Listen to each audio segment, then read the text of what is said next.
Well, Just have to we're starting on the governor. Oh, there we go. We're going to start today's hearing of the Appropriations Committee.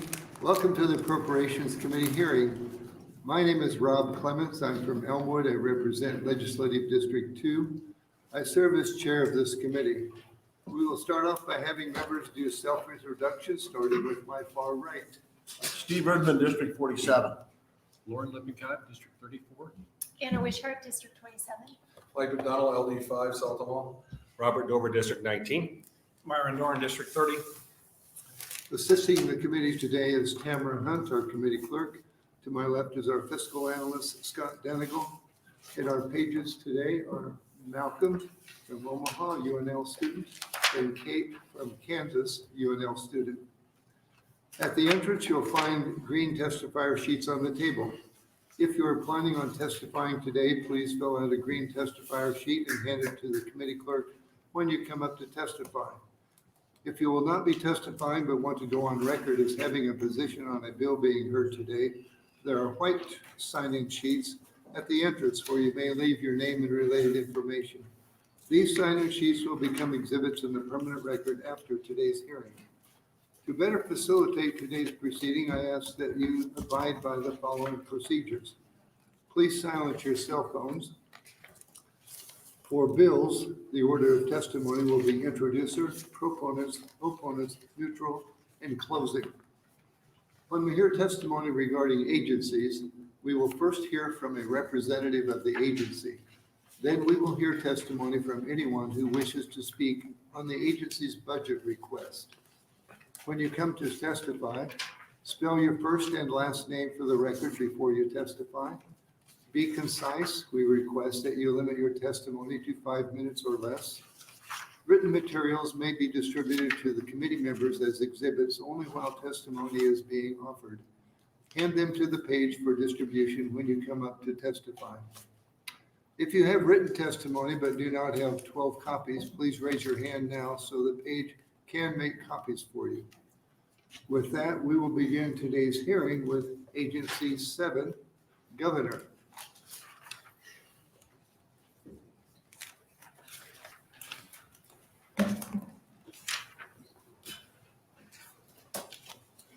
Welcome.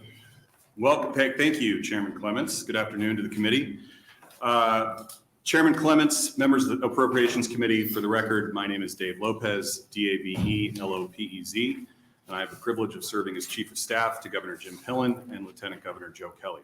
I'm here today to testify on behalf of Governor Pillen with regards to the budget for Agency 7, which includes the Governor's Office and the Governor's Policy Research Office. The Governor's recommendation for Agency 7 included an overall reduction of $99,047, or a reduction of 4.3% for both fiscal years 23 to 24 and fiscal years 24 to 25, related to transition expenses that are no longer necessary.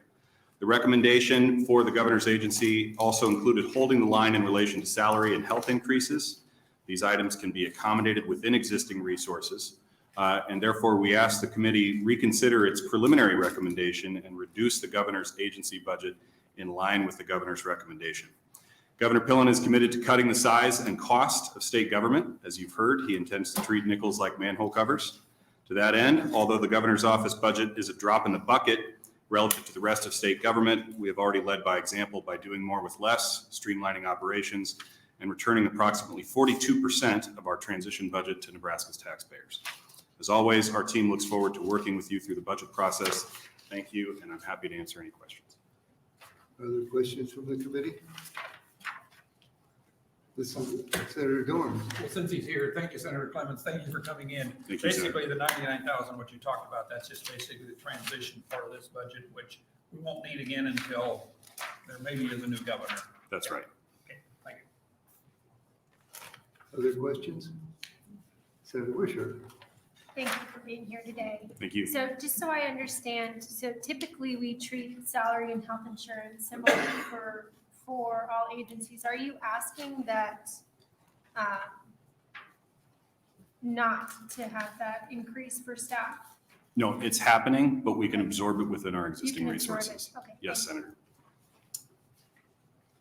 Thank you for that clarification. Any other questions? I do always enjoy talking to fourth grade students about the fact that we have separate branches of government, but that the governor can't spend any money until we approve it. And, same thing with the Supreme Court. I tell them that the Chief Justice comes before us and asks for his money. But it's good that we have checks and balances, and I'm glad to work together with you. Seeing no other questions, thank you. Co-equal branches, but you hold the power of the purse, Mr. Chairman. So thank you to the committee. Thank you. Are there other testifiers regarding Agency 7, the governor's budget? Seeing none, do we have any position statements? Seeing none, that concludes Agency 7. We'll now open a hearing for the Lieutenant Governor's budget, Agency 8. Good afternoon again, Chairman Clements and members of the Appropriations Committee. For the record, my name is Dave Lopez, D-A-V-E-L-O-P-E-Z. I have the privilege of serving as Chief of Staff for Governor Jim Pillen and Lieutenant Governor Joe Kelly. I'm here to testify on behalf of Lieutenant Governor Kelly with regards to the budget for Agency 8, which is the Office of the Lieutenant Governor. The Lieutenant Governor supports the preliminary recommendations of this committee for Agency 8. Thank you, and I'm happy to answer any questions. Any questions from the committee? I know we shouldn't, but Senator Dorner. I'm just curious, and so since you represent both of them, how is your salary divided up, or are you just, where are you included at? Good question, Senator. So the easiest way to answer that is that the Lieutenant Governor's budget really only includes his statutory salary and benefits. So all of the rest of us are funded through the governor's budget, All the rest of you, including the governor's policy research funds. Thank you. Any other questions? Seeing none, thank you for your testimony. Thank you to the committee. Is there anyone else here wanting to testify on the Lieutenant Governor's budget? Seeing none, we have no position comments. That concludes Agency 8, Lieutenant Governor. We will now open Agency 9, Secretary of State.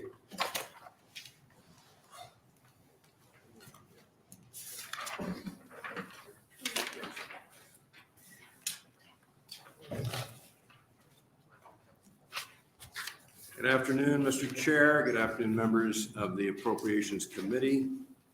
My name is Bob Evnen, B-O-B-E-V-N-E-N. I have the honor and privilege of serving as Nebraska's Secretary of State. I am here to talk a little bit about some of the questions or concerns that have been raised about our budget request, and to ask that you recommend the budget as we had proposed it. There are 3 items that I'd like to address today, and then whatever else you would like to hear me talk about. I want to begin by saying that the leadership of the Secretary of State's office is here with me today, and they are available as well to testify if there are questions that I don't have sufficient depth of knowledge to be able to answer. One is Colleen Bialik. Ms. Bialik is the General Counsel and the Chief Deputy of the Secretary of State's office. She's worked in the office for 17 years. And much of the work that I'm going to describe in a moment is work that she has done on behalf of the Secretary of State's office and on behalf of the people of the state of Nebraska. Also here today is Joan Arnold. Joan Arnold is the Auditor of the Secretary of State's office. She is a certified she's the Controller of the Secretary of State's office. She is a certified public accountant. Her experience prior to this was in the State Auditor's office. So Ms. Arnold, who is a highly capable accountant, also very careful, and is of great assistance to your Secretary of State to keep him coloring between the lines, which is where we want to be. Right, so there are 3 things that I want to talk about. One is is our proposed budget request for a new business services filing system. The second has to do with election maintenance costs and the source of those funds. The third has to do with two positions that we've asked to have funded. Now, I've asked to have distributed to you this document, which I hope each of you now has. So I'm going to be talking about that a little bit. So one of the, we've made a funding request of $2.5 million over the next budget cycle in order to replace our business services filing system.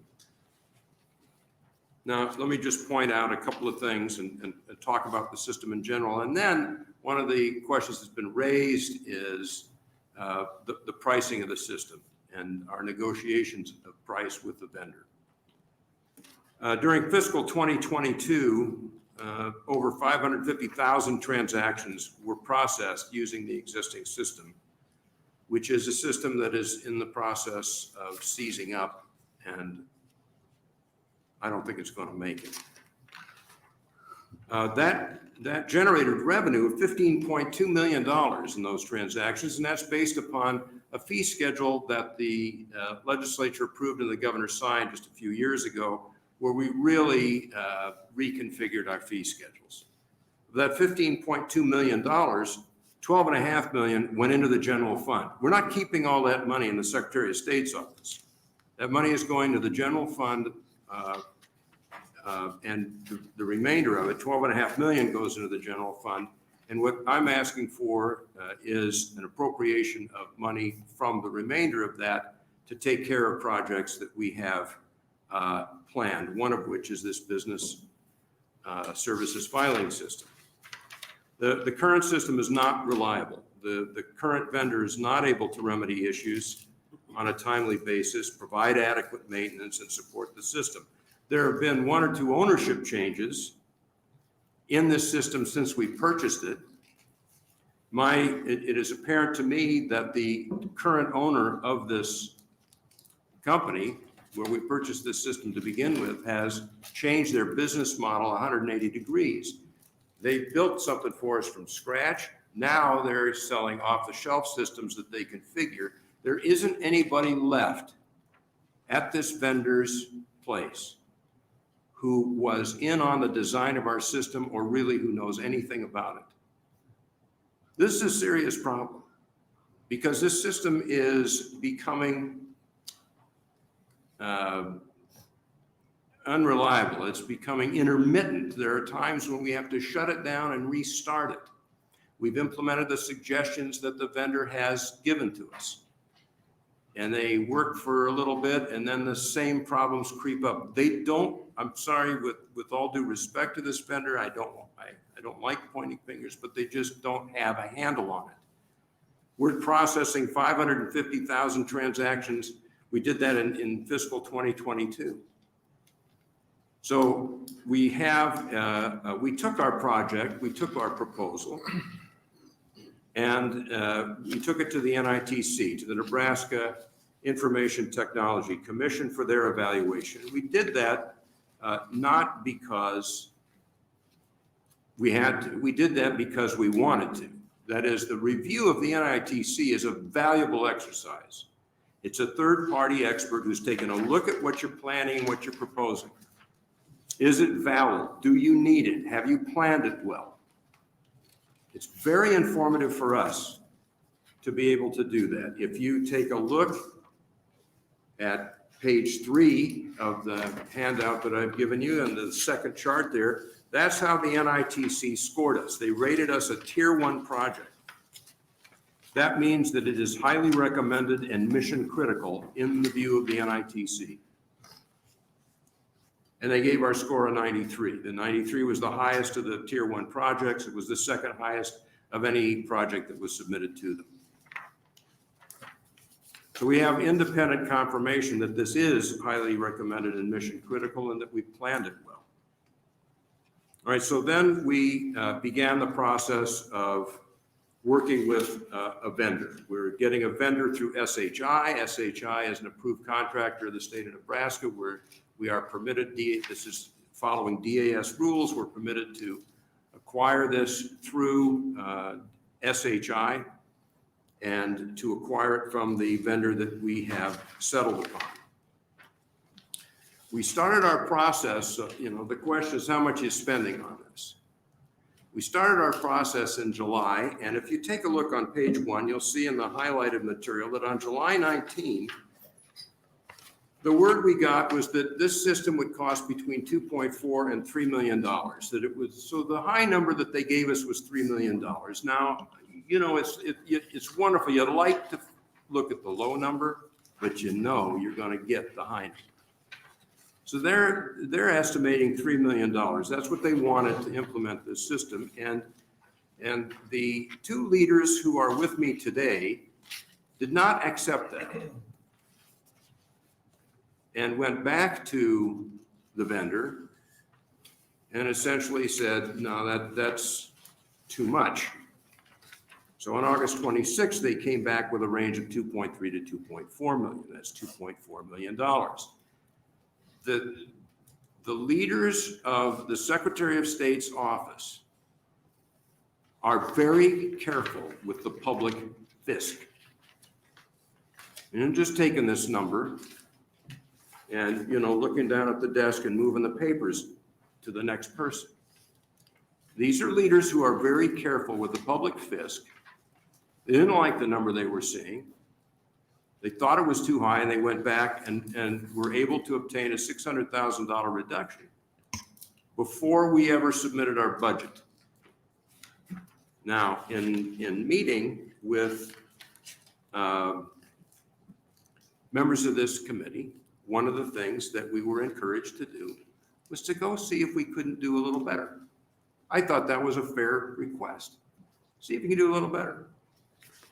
Well, last week I was in Washington, D.C., attending the meeting of the National Association of Secretaries of State. And while I was there, I spoke with this vendor and I said, you fellows are going to have to sharpen your pencil.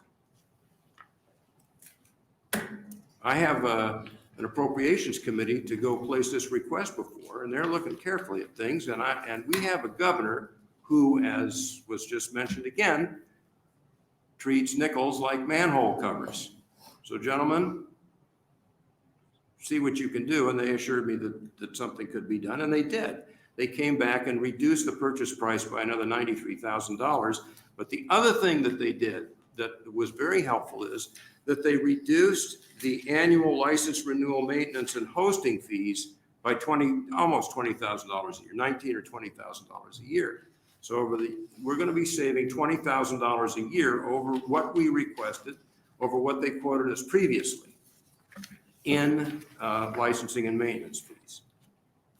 Now, the effort to bring this down from 3 million to 2.4, that's something that was initiated by my office. The second pass is something that I was encouraged to do by members of this committee. And I was happy to do that, because I like to be careful with the public fisc as well. Now, having said that, we are asking them that our request be approved and recommended by this committee. It does give us a little bit of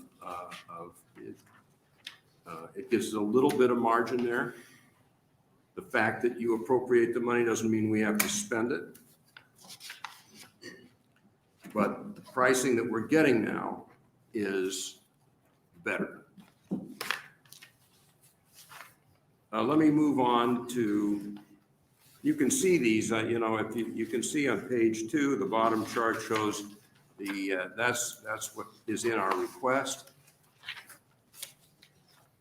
If you look at page 3, the SHI chart, if you look at page 3, the SHI chart shows the reductions that we were able to obtain as a result of further negotiations with the vendor.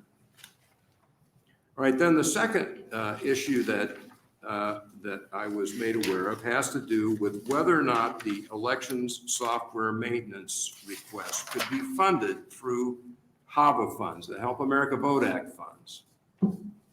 And again, I was asked to take a look at that. If you take a look at page 4, You can see the result of that. One of the things that happened at about the same time, or a little bit prior to this, prior to the time that I met with members of the committee, is that our election night reporting vendor had increased their hosting costs. We requested in our budget a $15,000 increase. You can see this. That's the cost that the vendor had provided to us. But after we submitted our budget, they said, no, it's 62,000 more, which isn't even in our request because we have that all wiped out. And here's how. So you had a $62,000 election night hosting increase cost, and you had a $38,660 increase in the license maintenance and support costs that would be charged annually as well. Well, the question of when they increased their estimate to $62,000, then again, the two leaders who are with me today started looking at can we offset that? And can we offset it with HAVA money? That's what they were looking at. Well, HAVA, you can't spend HAVA money on existing expenditures. You can't use them to supplant state spending. We already have state spending, but now what's happened is the election night reporting system we're upgrading it. And the upgrade is so substantial and it is so different that we were able to successfully argue, I'm taking credit for the work of the leaders who are here in the room with me. They were able to negotiate with the EAC, the Election Assistance Commission, which administers HAVA funds. It helped them understand that this upgrade was so substantial that it is the equivalent of a new system. And therefore it doesn't supplant state funding because it's something new. And the EAC agreed. So the EAC is picking up this additional $100,000 expense. So we're not in need of this, the increased cost for the election night license maintenance and support costs. We would have had to have come in with an increase of that $15,000 for election night hosting to $15,000. I'm sorry, increase it from $15,000 to $62,000. We aren't doing that because we don't need to. We're just letting we're not amending our budget request because the EAC has approved our use of HAVA money to pay those expenses going forward. So the suggestion that was given to us to negotiate or to see what we could do with EAC was a good one. It's something that our people were thinking about in any event, and it has borne fruit. So I'm very pleased to bring that to you. So that's the use of HAVA money for election software maintenance. That's where we're able to get on that. We have two position requests. One is for a communications specialist, the other is for a records request specialist. First thing I want to note is that the governor and his budget recommendations approved the PSL for both positions. So there is a recognition of the need for these positions. And then the question is, how do you fund these? Well, what's the records request specialist is overwhelmingly, that's a function of government and they're overwhelmingly elections requests. This is rightly a general fund expenditure. You take a look on page 5, the top chart on page 5, this is the growth in public records requests that we have had. In a normal year, we have 3, 4, 5 requests. Last year, we had 105. They don't show any sign of abating. And that's just discrete submissions. Each submission has 2, 3, 4, 5 requests inside it.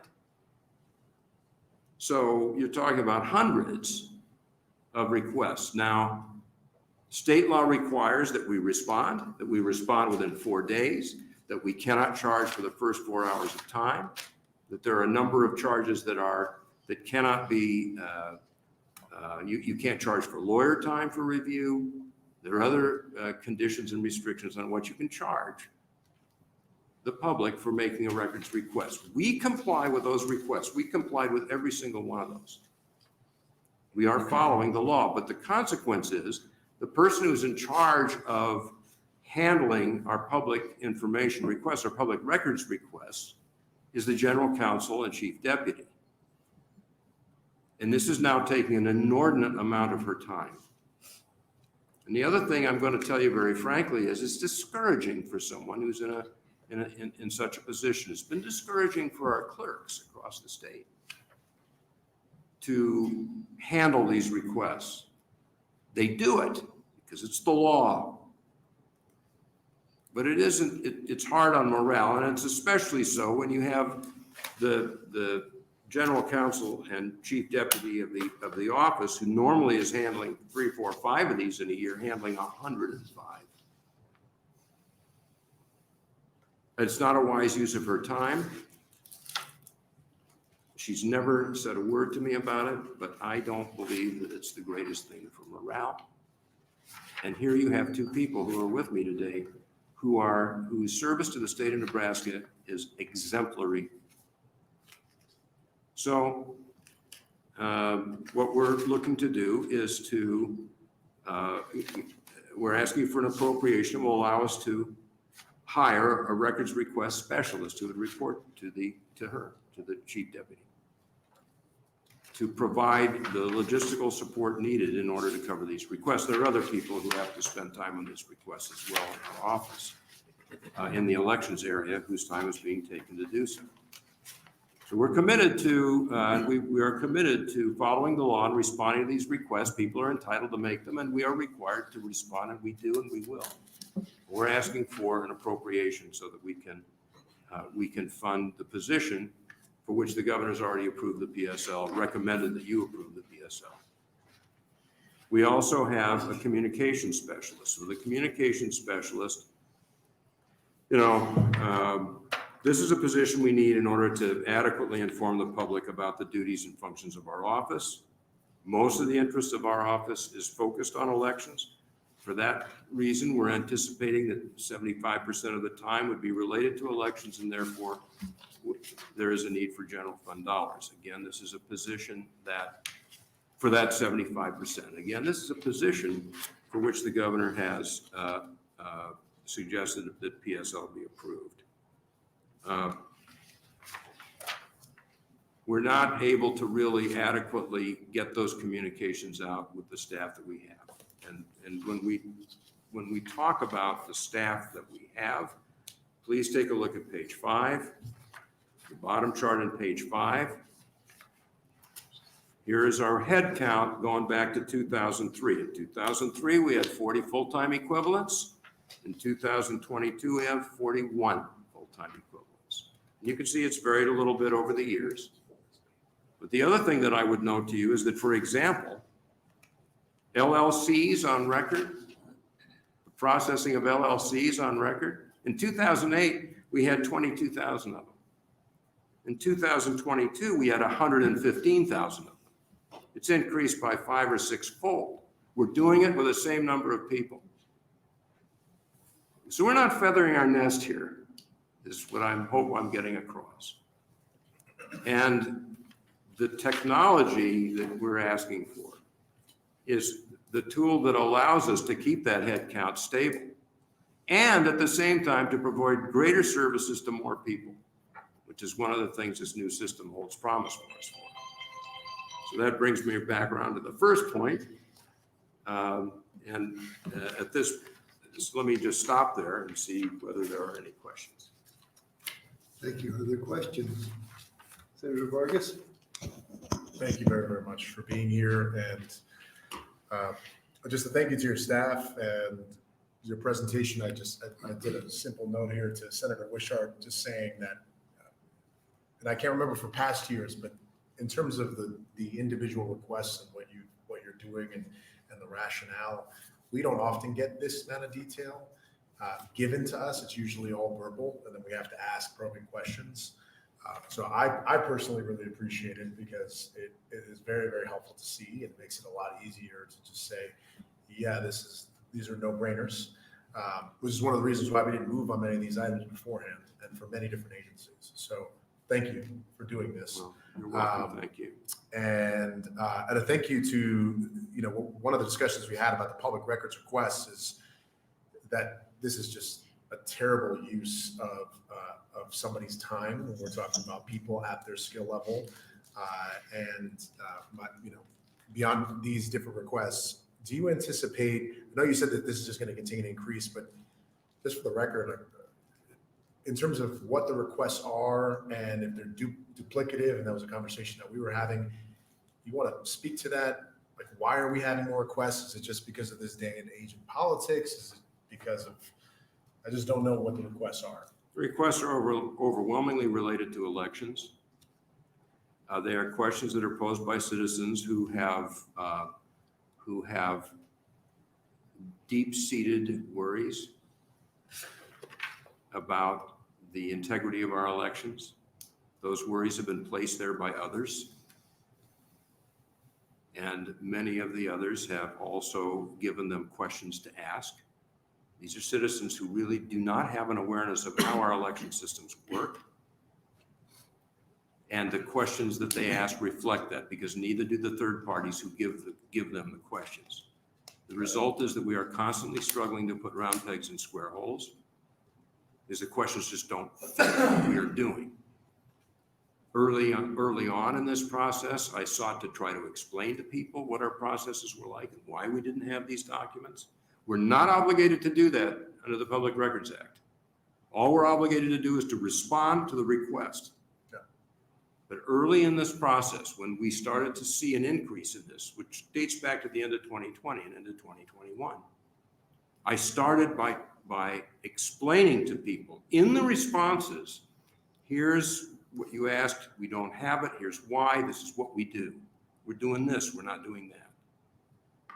And there was, I did not see any sort of recognition of anything that I was attempting to tell people.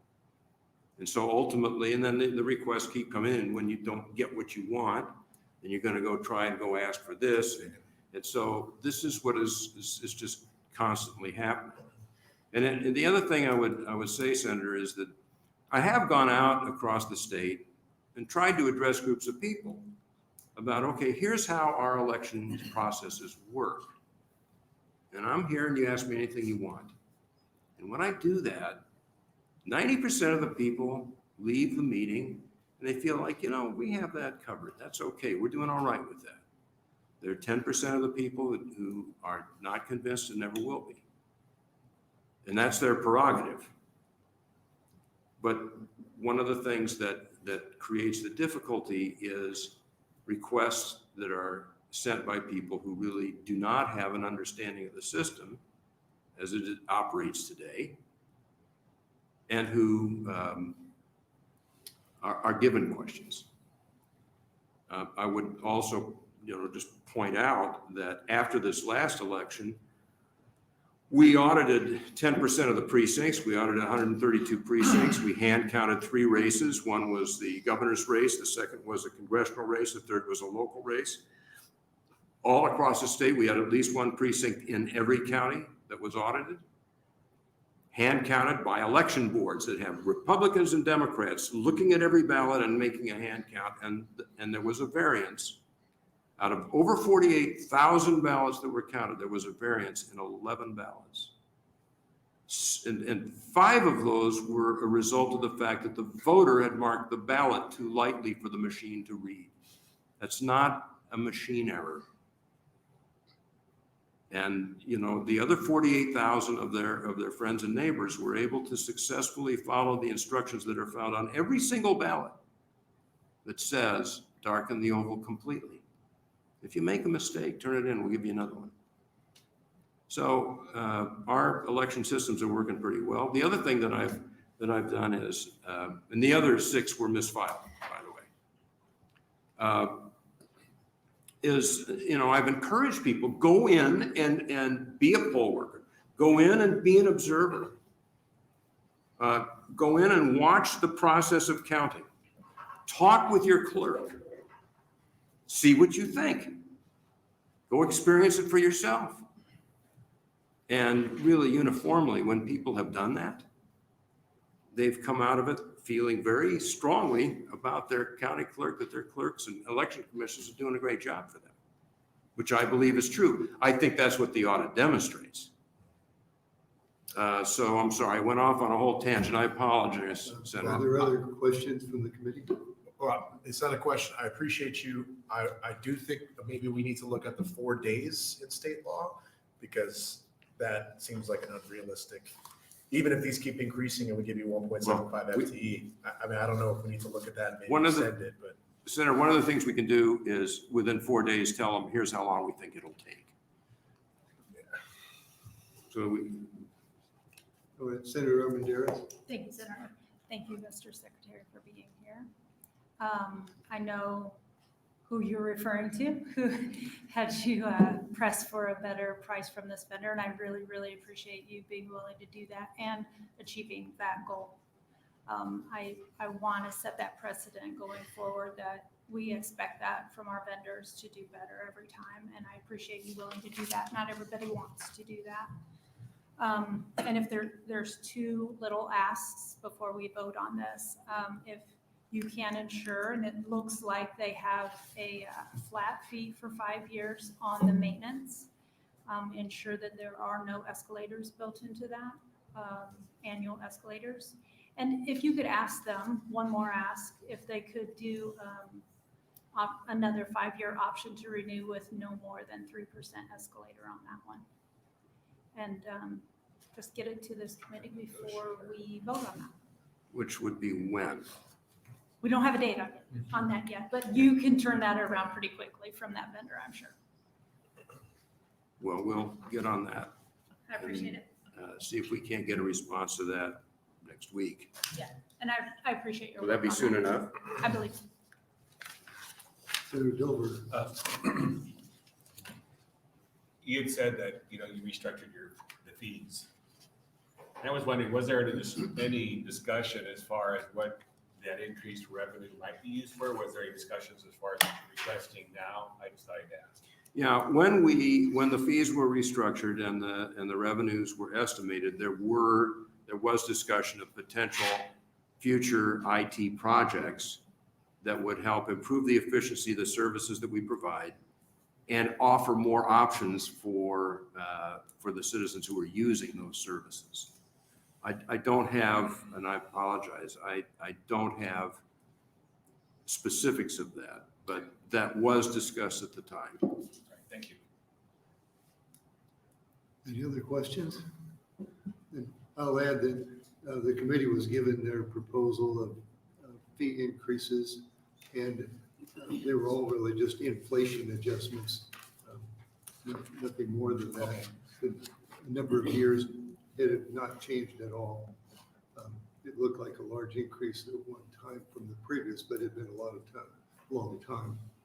I had one question about this new business services software.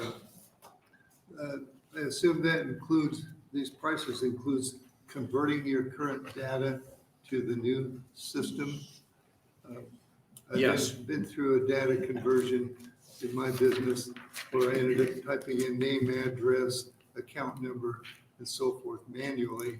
And I hope this is going to be a flow through included in this price. Yes, the data conversion is included in that price. Okay. Thank you. Senator Erdman. Thank you, Senator Clements. Thank you for coming today. Can you describe for us or explain to us any trade missions you may be hitting up in the near future? Well, we have received an emerging markets program grant from the USDA to go to Jordan in order to market wheat and beef from Nebraska and wheat. And in conjunction with that, we are considering going to Egypt. We've been encouraged to visit Egypt. And also there is an agricultural technology expo in Israel And so that'd be Jordan, Israel, Egypt. And that we're thinking that would occur in the latter half of October. So that's what we have going right. That's what we're thinking about right now. I appreciate those trade missions you do. I have one last question. Do you have an opinion, or is there going to be a cost for voter ID to your office? Well, it depends on what the legislation is. And I'm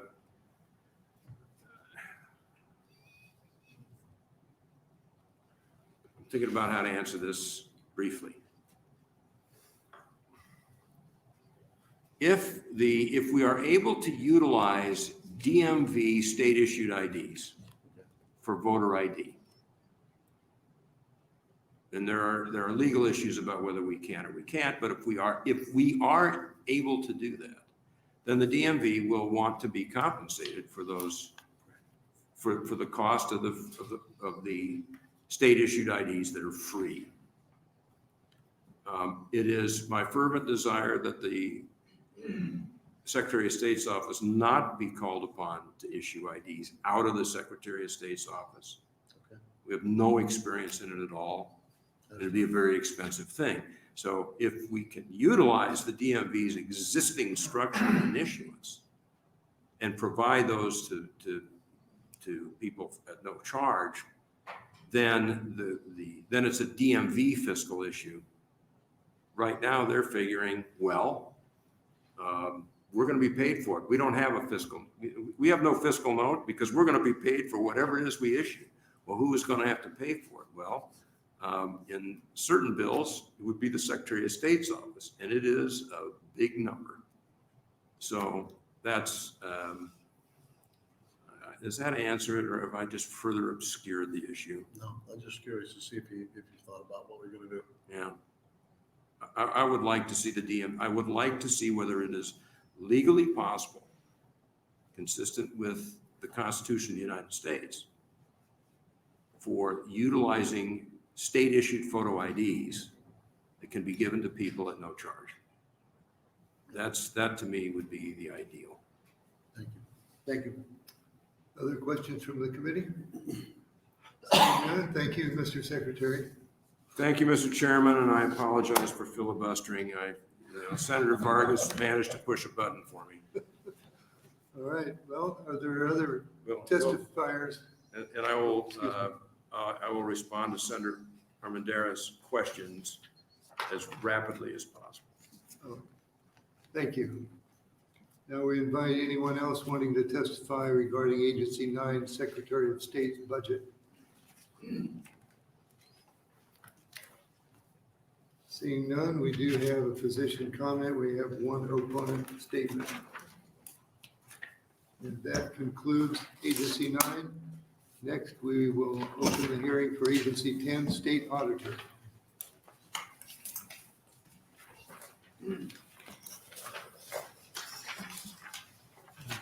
You're recognized.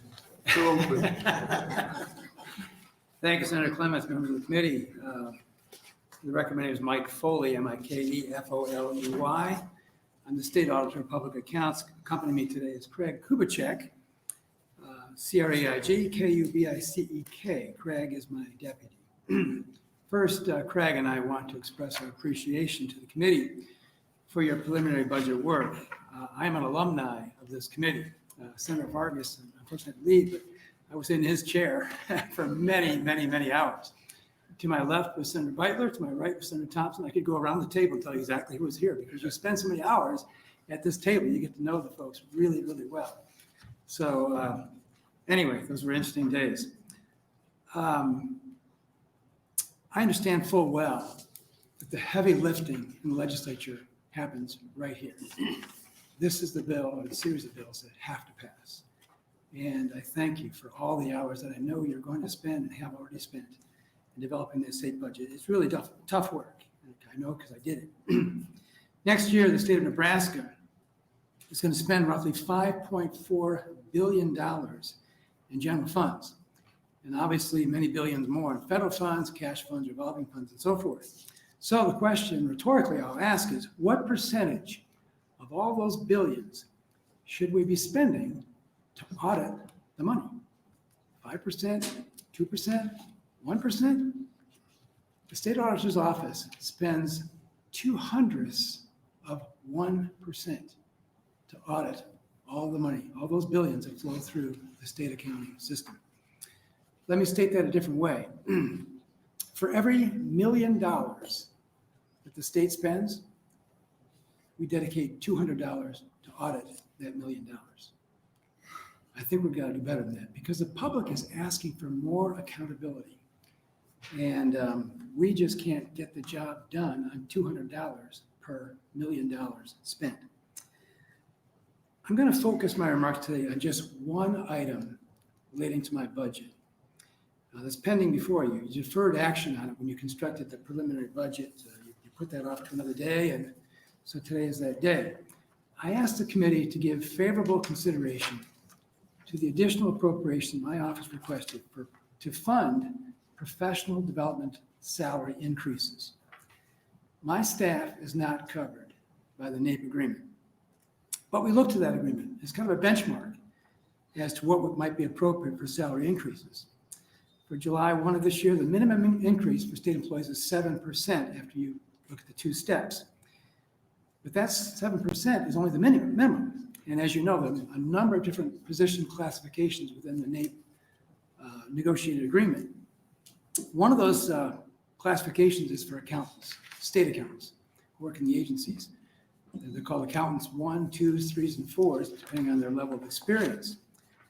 Those accountants on July 1st will receive 22% salary increases based on the union negotiated agreement. Again, my staff is not covered by that. Many of my staff fall within those same salary parameters as the accountants who work in the state agencies. And again, they're not covered by the agreement. I don't think it's difficult to speculate what's going to happen to my staff when they see their counterparts that they're auditing getting 22% salary increases, because it's already happening. My office spends 3 years developing the talent that we're able to recruit into our office. It takes 3 years to bring them up to speed so they can really make a meaningful contribution to the mission of the auditor's office. And when they hit that 3-year level, the state agencies come over and say, hey, come work for us. And we'll give you a $20,000 salary increase, a $35,000 salary increase in some cases. And that happens time and time again. And it causes, obviously, great damage to the auditor's office because I got to start all over again, try to recruit somebody from the university or wherever, bring them on board, put them through the 3 years of training, and then they start to make that contribution to the mission of the office. So this is a serious, serious problem. 90% of my budget is payroll. And I've got to find a way to retain the staff and the talent that I have in the office. So I plead with you to please give full consideration to that budget request that I've made for those salary increases. Now, bear in mind, I'm not asking for a 22% salary increase for my whole team. I can get this done on fewer dollars than that, but I've got to ask you please to consider the pending request that's before you regarding those salary increases. The breadth and the scope of the audit responsibilities of my office is very heavy. It includes auditing all the state agencies, the University of Nebraska, the state colleges, the community colleges, the state employee retirement systems, the Omaha Public School Retirement System, the state lottery, the 93 counties, which we monitor very closely, hundreds of cities, and all those political subdivisions. Nebraska has 2,700 political subdivisions. They're all filing by law their budgets and their audit reports with my office, and we have to review all of those. And when we find problems, we go out and re-audit those agencies, which happens more and more. We also manage a whistleblower hotline and spend countless hours chasing down tips, sometimes bogus, sometimes legitimate. We've got to filter through all of that and figure it out. People sometimes just trying to get their boss in trouble, but occasionally, maybe 1 time out of 10, those free tips that we get, they're real. And we have to follow up on all of them. We have to take them all seriously and determine what's would be appropriate to do. Once again, I'll ask you to fund that item that's pending before you, which you previously deferred. Now, we did fund a deficit appropriation that I made regarding legislation that Senator Stinner got enacted a few years ago. It's LB 781, I think 3 years ago, which requires 600 city, village, and county treasurers to complete annual continuing education programs as approved by my office. So we monitor all of that, and then they have to file their certifications and so forth, and we have to handle all this. So you funded that on a deficit basis, but that's a continuing program unless you repeal Senator Stinner's bill, which I don't think you're going to do. So I ask you to just continue that, which you've already done, and to give full consideration to the pending request. With that, I'll pause and take your questions. Thank you. Any other questions from the committee?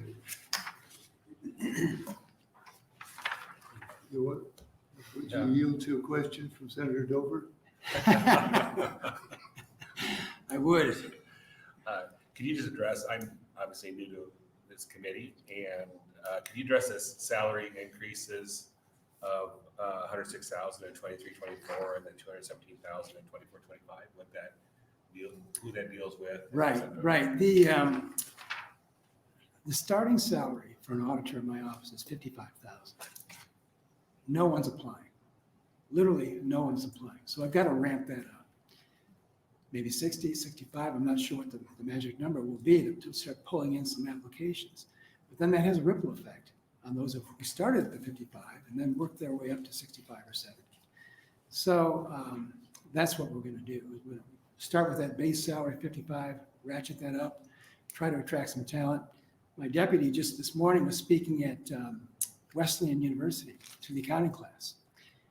That accounting class that he spoke to is a lot smaller than the accounting classes that I used to speak to when I was the auditor previously and ones that he's spoken to in more recent years. Fewer and fewer students are going into accounting.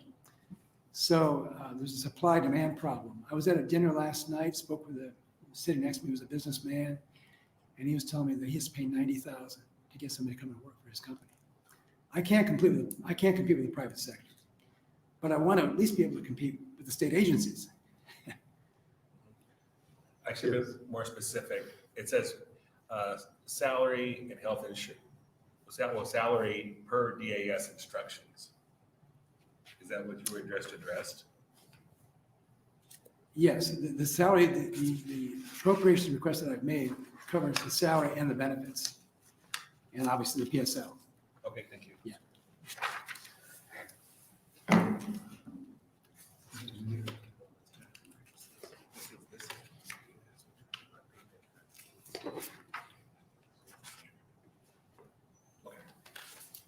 Any other questions from the committee? Senator Clements. Oh, Senator Urban. Thank you, Senator Clements. Thank you, Mr. Auditor, for being here. How many people are you short? Right now we have 5 vacancies. 5? What's your total We're staff going number? 45 roughly. Yeah. We're going to get those filled. We're even talking about maybe recruiting students from community colleges with a 2-year degree, and see if we can attract some of them, and then bring them along and see if that will work. We're going to get those filled. Presumably with the May graduation cycle, we'll get some applications. Thank you. Other questions from the committee? Clerk for items? Seeing none. Thank you very much. Seeing none. I miss all of you very much. Thank you, Auditor Foley. It's good to see you. Is there anyone else wanting to testify regarding the Agency 10 State Auditor?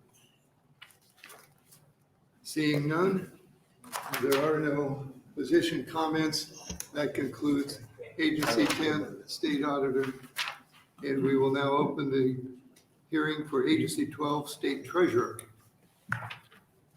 Thank you very much, Mr. Chairman, members of the Appropriations Committee. For the record, my name is John Moranti, John, M-U-R-A-N-T-E, and I am your Nebraska State Treasurer.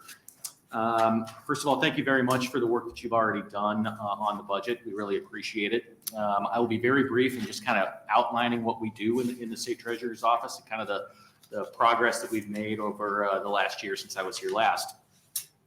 First, I'd start with the College Savings Program, Nebraska's Nest 529 College Savings Program. We have almost 300,000 account owners. For the first time in Nebraska's history, we crossed $7 billion in assets under management. When it comes to NEST, our college savings program, and Enable, our savings program for individuals with disability-related expenses, which I'll get into a little bit later. These are literal businesses. We often talk about running government like a business. In the case of college savings and Enable savings, it's an actual business. All 50 states in the country have a college savings program. Nebraskans can invest in any state. If they don't like Nebraska's plan, they can go elsewhere. The reality is 21% of Nebraska's kids are currently have some college savings with Nebraska's Educational Savings Trust, which is one of the best savings accounts in the entire country. This legislature passed 3 years ago, I believe, the Meadowlark Act, which automatically enrolled all of Nebraska's newborn kids into the college savings program. Those kids, unless their parents are actively saving, don't count towards that 300,000 number, but it has been about two cohorts of 25,000 kids who are now enrolled and easy to save through our college savings program. So we are generating more money than we are spending as a program. No general funds are used to fund the college savings program. It is a self-sustaining program. And 75% of our account owners are actually not Nebraskans. They're Californians and Texans who look across the country at what state they want to save using the 529 plan, and they choose Nebraska because of the quality of our college savings program. The Enable Savings program is very similar. Money that goes into it is tax deductible it qualifies for a state income tax deduction, and then the money grows tax-free. It has been growing very well. We're currently at about $33 million in assets. About 3,500 individuals are currently investing through the Enable Savings program, and the number continues to grow. We're growing at about 50% a year, even notwithstanding the market fluctuations of the last year. We are still growing, so that's fantastic. I would also alert the members that Congress in December passed a law to the Able Age Adjustment Act. Previously, in order for an individual to qualify for an Enable savings plan, they had to acquire their disability by the age of 26. Doesn't matter how old they are today, but they had to acquire the disability by the age of 26. Congress raised that bar to the age of 46. We really think that will increase the number of veterans who qualify. First responders was a big part of the conversation in Congress. Individuals with PTSD, psychological, we know the trauma that first responders can sometimes face. So we look forward to even growing our accounts much faster than they have been. The unclaimed property division is probably our most conspicuous. Also, not general funded. It's completely cash funded. Last year, we set the all-time record for the state of Nebraska in returning $18 million to the people to the people of Nebraska. It's an efficiently run program. Again, no tax dollars. And if you ever want to have an event in your districts to return money and have the state senator write a check to your constituents, we'd be happy to do that and work with you to make that happen. Those are always fun events. Treasury management functions as the bank of the state's banker. We have 46 banking relationships across the state of Nebraska and work every day with the Department of Administrative Services, Budget, Accounting, the Nebraska Investment Council, and the State Auditor's Office to make sure that Nebraska taxpayer dollars are safe and secure and invested as they should be. We don't make the investment decisions, but make sure that the money's in the right bank account. We're one of the only treasurers in the entire country where we handle the state disbursement unit of child support payments. So we collect from non-custodial parents and disperse that money to custodial parents. And that's about the only thing that we do that's general funded. It's equal parts general and federally funded. The only thing I would ask is that there was a relatively small amount that was not included in our budget request for DAS assessments. Admittedly, again, it's not a huge dollar amount, but this is not discretionary spending. This is not something that the Treasurer's Office determines. These are statutorily obligated fees that we have to pay the Department of Administrative Services. So there's no discretion in what we're asking for here. We have to pay DAS for these items. So we would just ask that you reconsider and consider including that in your final report. So that's a little bit of what we do. Be happy to answer any questions that you may have. Senator Urban. Thank you, Mr. President, for being here. Even the District 47 Senator appreciates it when you write a check to him. Happy to do it. So anyway, I usually come here prepared, having searched all of you if you have any unclaimed property, because it makes the meeting go even better, but. yeah, they were very efficient in handling that. I appreciate Wonderful. it. What about ESG? Would you speak about that a minute? Sure. So ESG has been an issue that's really popped up, I would say, in the last 18 months. A number of state treasurers have a top priority of ensuring that the public funds that are under our control are not politicized in any way, whether we agree with the politics or not. So there has been some effort to accomplish political goals through the finances that we oversee. That's something that I vehemently oppose. I don't think there's any place for politics in the discussion of how the dollars are invested. Quite frankly, it's the legislature that determines if you want tax dollars to be used for a political cause, whatever that political cause may be, that's what the legislature is for, is to determine how tax dollars are spent. It's not for a treasurer to use the assets under management to achieve a political objective. Okay, thank you. Any other questions from the committee? Speaking with our fiscal analyst, you were one of the first agencies we reviewed in our budget reviews, and we started off by not approving DAS assessments. We thought, well, we're going to do those later.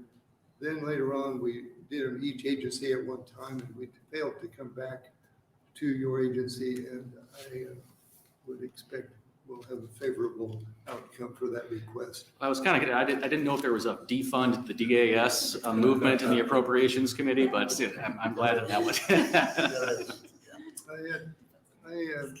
took our 5.4 billion of general funds divided by 365. I got $14.8 million per day that we spend. How do you do that? Do you work with the investment council, pulling money out of investments and then spending it and rotating that? Well, as you might imagine, we don't spend it. So the conversation flows on a daily basis between DAS budget and DAS accounting that will say over the next week, this is the bills that are going to have to be paid. We determine whether that amount is in the state's checking account, which is US Bank is by far our biggest checking account. If it's not, if we have to pull money out of investments, then we would inform the Nebraska Investment Council that money out of the operating investment pool needs to be transferred into the state's checking account.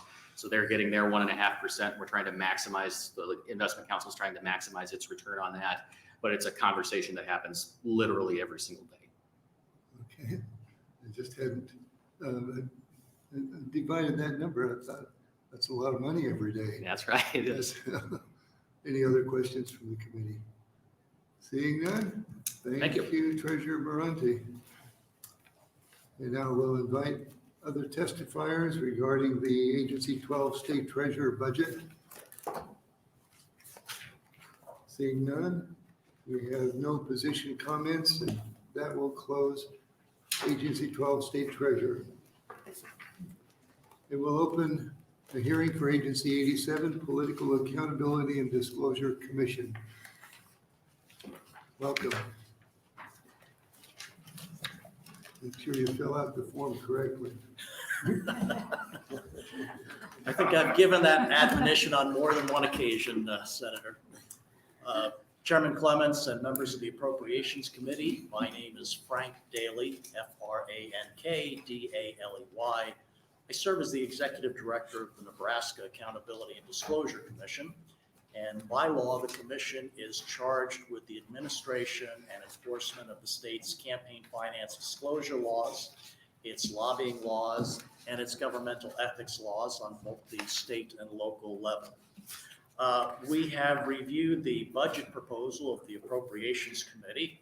We are content with the preliminary numbers, and so we thank you very much for the courtesy that you have shown us. And so with that, if there are any questions you have, I'd be happy to answer them. If not, thank you very much for the opportunity to testify. Are there any questions from the committee? Senator Erdman. So if I have my C1, will you take that back with you? I will. I will indeed. Do you? No, I don't. Okay. But I do have a comment. This will probably be your last appearance before us. Would that be a correct It assumption? probably is. That is correct, Senator. I want to thank you for your service. Thank you so much. It's very kind of you to say that.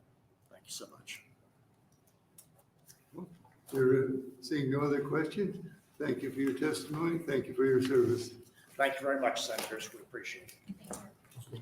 Are there any other testifiers regarding the Political Accountability and Disclosure Commission?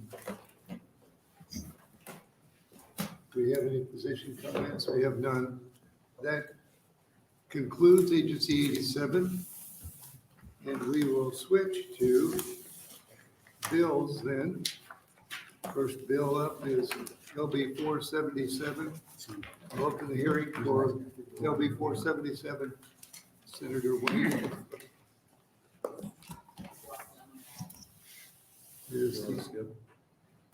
If not, we could pass over and come back to that. Oh. Is he coming? Okay, we'll wait a minute.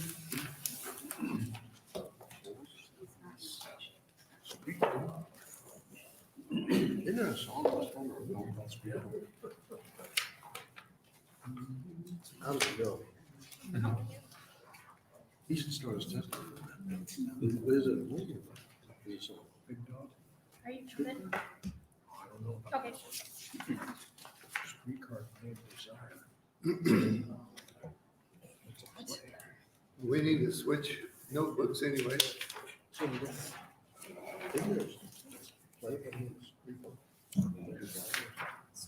Streetcar names is that? See there? See? You should start with that. That's one of my favorite actors. I want to know this video yesterday. I told you this deserves it.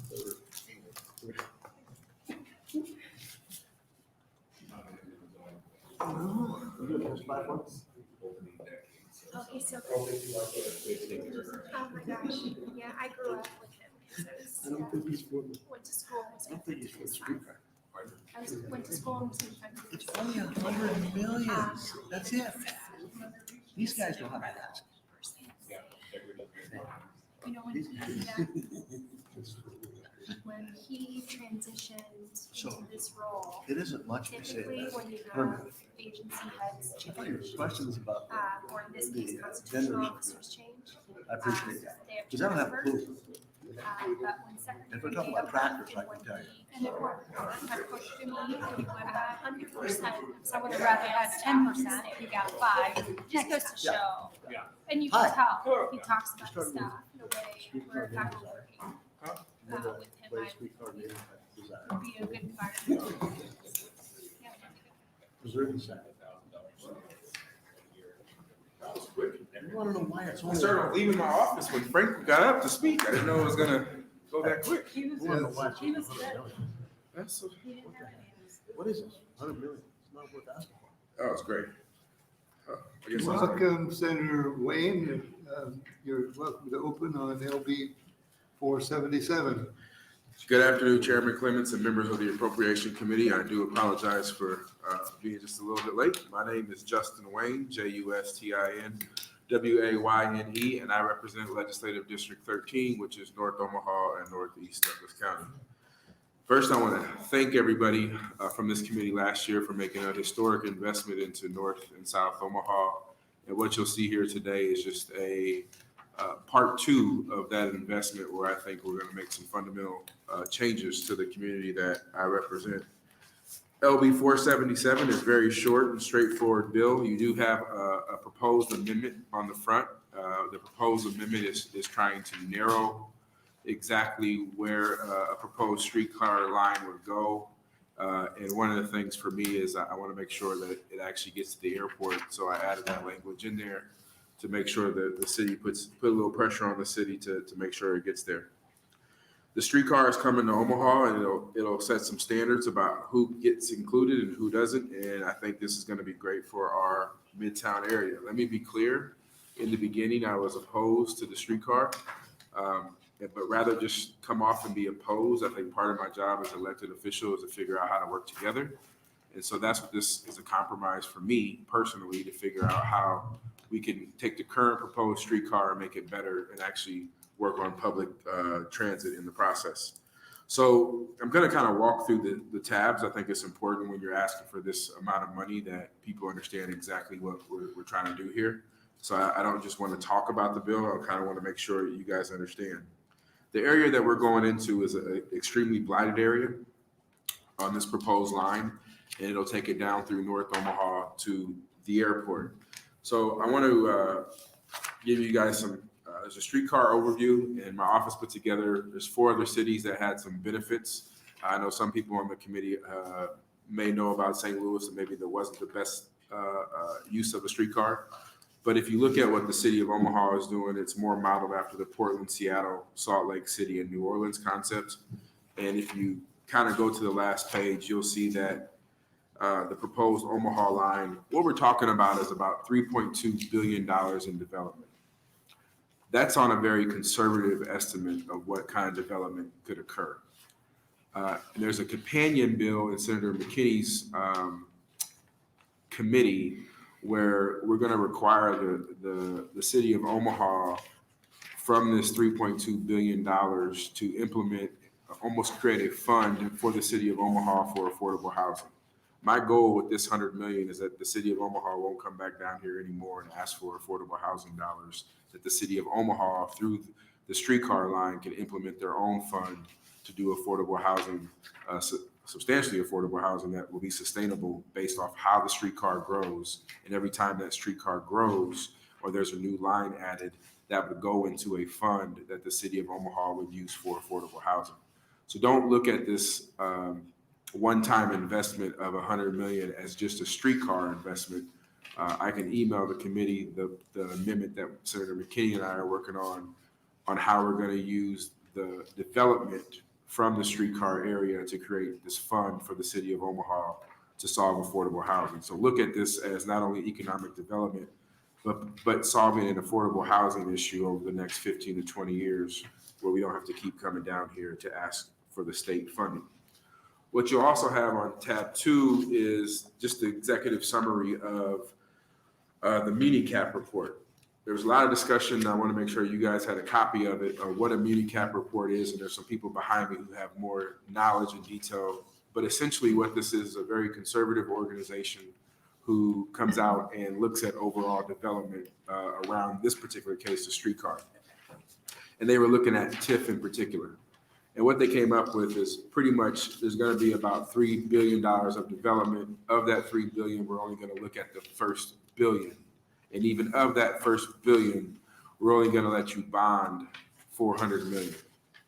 So even if everything doesn't go right and only half of the development occurs, the city is well financially set to take care of the streetcar. What I'm trying to do is inject some dollars to build truly a fund around affordable housing, and to require them, I think we have to put some skin in the game. We can't just tell the city of Omaha this is what they should do unless we put some dollars in. So my goal is to develop a line through the Airport Park District that would help develop this. So you also have a Portland article in the last tab, and what I'm going to spend the rest of my time on is towards the end, I have a map. I have a proposed map. This map is actually done by the Omaha Streetcar, but I added one thing to it. I added the Wayne line. The city has not confirmed that they would call it the Wayne line yet. And it's the blue line. Actually, the first blue line, the first portion of that blue line to where it makes a 90-degree right is actually already in the works as far as part of a future development. What I'm trying to do is extend it beyond there to the airport. And the second map you'll see in front, or the second map you'll see is kind of what I envision how the streetcar line would look. And that's this one right here connecting to the airport. Why is that important? Because the last tab on there that I won't go through is the tab where this committee, along with 48 other senators, or in this case, 40 other senators, I think there's 9 of you, last year said that we are going to invest in this Airport Park District. We are going to invest and bring jobs to an area that has been deprived of jobs for a long time. So we made a $60 million investment. And that $60 million actually is going to this, where you got this little white, it's all rock. It's actually going into that corridor right there. That is a one owner, it's 65 acres. And that is where the 5 companies who came down and testified said they want to set up shop, who would bring 450 jobs.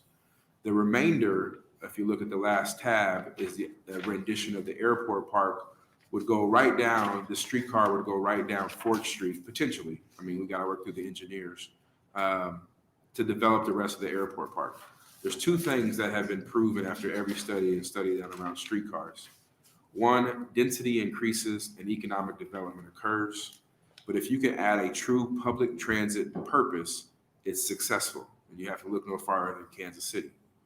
So what we're trying to do right now with the proposal streetcar is moving west to east. We're trying to add a north to south line that would actually move people who need it the most and create economic development. We believe at this point, based off of the report that you all seen before the streetcar was landed, which is the last tab, we're looking at bringing around 1,000 jobs. And for me, if we can create an innovation district, if we can create light manufacturing and we can connect it to the streetcar, now you're talking about a corridor from UNMC to downtown to North Omaha. That is a complete game changer for our community. So again, don't look at this as a one-time investment for the streetcar. To me, this is a one-time investment for affordable housing and economic development that should, and I believe it will, continue to grow upon itself. My goal is that the city of Omaha does not come back down here anymore asking for affordable housing dollars.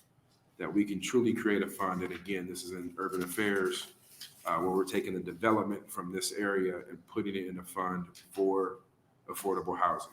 And how it's actually structured is 30% of the affordable housing has to happen within 600 feet of the streetcar, but outside of that 600 feet, it can only be used for single-family home or condos. Because Senator McKinney and I have talked at great lengths about if you want to close the wealth gap, it comes down to home ownership. So while the streetcar is growing up and growing big and developing, we have to make sure the city takes parts of those funds and develop affordable housing. And I'm just a fundamental believer. We can't ask the city to do something unless we put some skin in the game. And with that, I'll be more than happy to answer any questions. Thank you, Senator, for being here. So would this connect to Epley Airport as well? Correct. So the goal, well, the city will say 100 million won't get us all the way there. This will get us close to about to Locust Street. But based off of the MuniCap report, if you look at the last map and you look where that line is going, you see a lot of vacant lots. So I believe the financing for the rest of it can be done from the overall economic development on that last line, just like they're doing right now in the city. So right now, the city is having preliminary conversations with the contractor and those people to come up with numbers.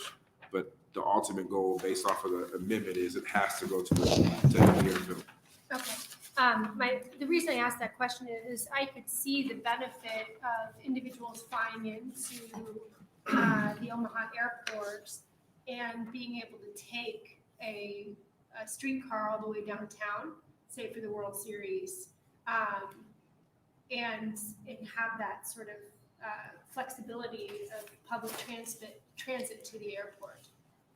Correct. And if I may, just for a second, you may be wondering, Senator Erdman, how come we just don't go downtown up Carter Lake on this side and go to the airport? Well, that requires us to cross over into Iowa, which would require an interstate compact. And the other reason is how the streetcar is paid for is from the overall economic development. And to the right on Abbott Drive in this map, you have 2 homeless shelters. That isn't the issue. We have 2 state facilities. We have a juvenile correction facilities and Omaha Community Corrections. So there couldn't be economic development when the state owns that land. That's why it's going up and around the other way to the airport. Senator Armendariz. Thank you, Senator. Thank you, Senator, for being here. This is my neighborhood. My house is right there on that map where I grew up.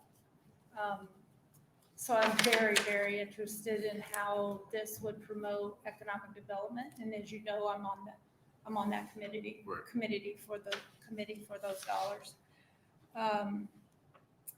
Have you talked to people on 16th and Ames and Fort and Carter Boulevard to get their feedback? Yes, so we started having conversations. I met with the Carter Lake Neighborhood Association. I prefer to go down 16th Street, but I think MUD has an old main line that runs all the way down there. And so that's It why. also floods. Yes, it does. So we have had a lot of conversations, and in fact, on Monday, we're having another community conversation about the proposed amendment that Senator McKinney has, and this conversation of overall airport park development. Everybody we've talked to is encouraged, and a lot of the naysayers about the streetcar, once we start talking about a north route, they all are in agreement, saying if we can get a north line, it makes sense. And so, How much of the bus line is even used down 16th Street that far north anymore? it's there's a current bus route down 24th. 16th Street has a small one that ends about on Locust, but down to the airport, there isn't a whole lot. Yeah, so when I was growing up, there was a number 7 bus. We rode that, took that to the mall. That's how we got around. We didn't have much transportation access to that.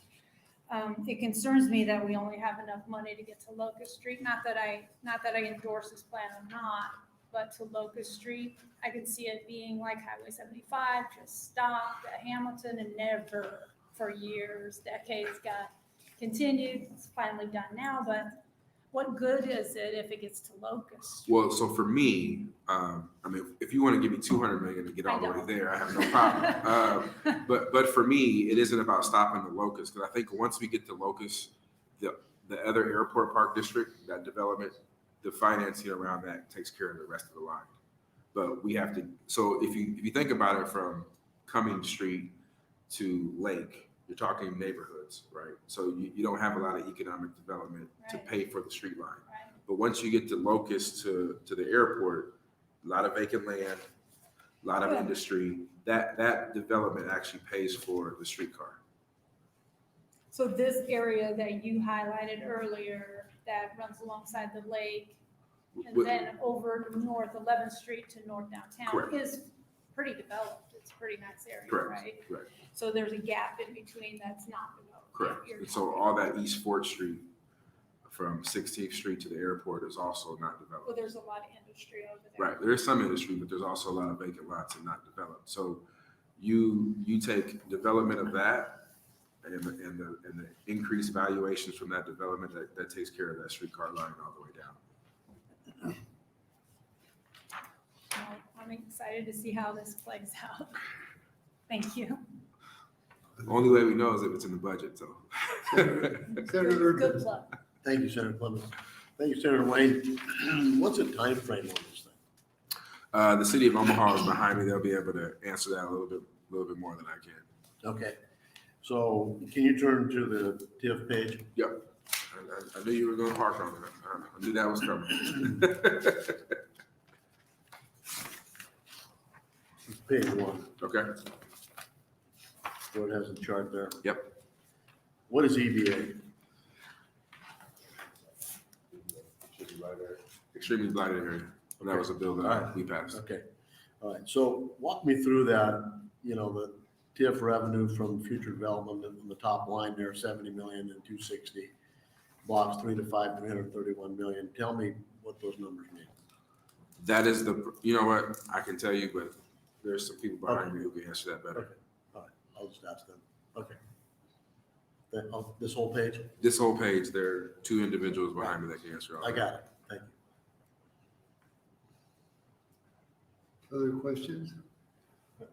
I got it. Thank you, Senator Clements. Thank you, Senator Wayne Greener. I guess mine's generally along that line too. It was part of this project, though, the concept is to be paid with TIF financing throughout I call it the broader scope of the area, or Correct. are you going outside of, let's say, a block on each side of the line?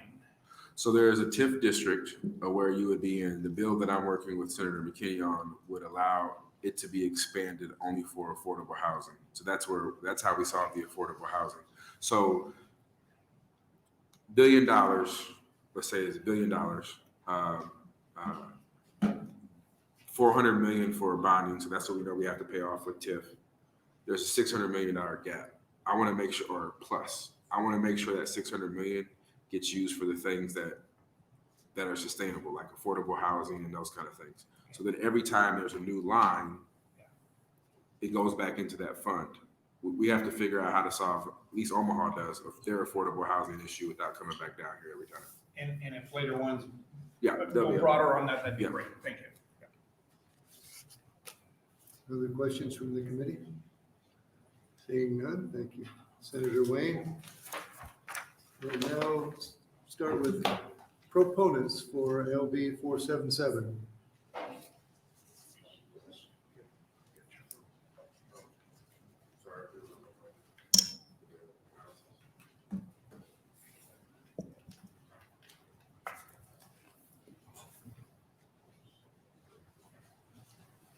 Welcome.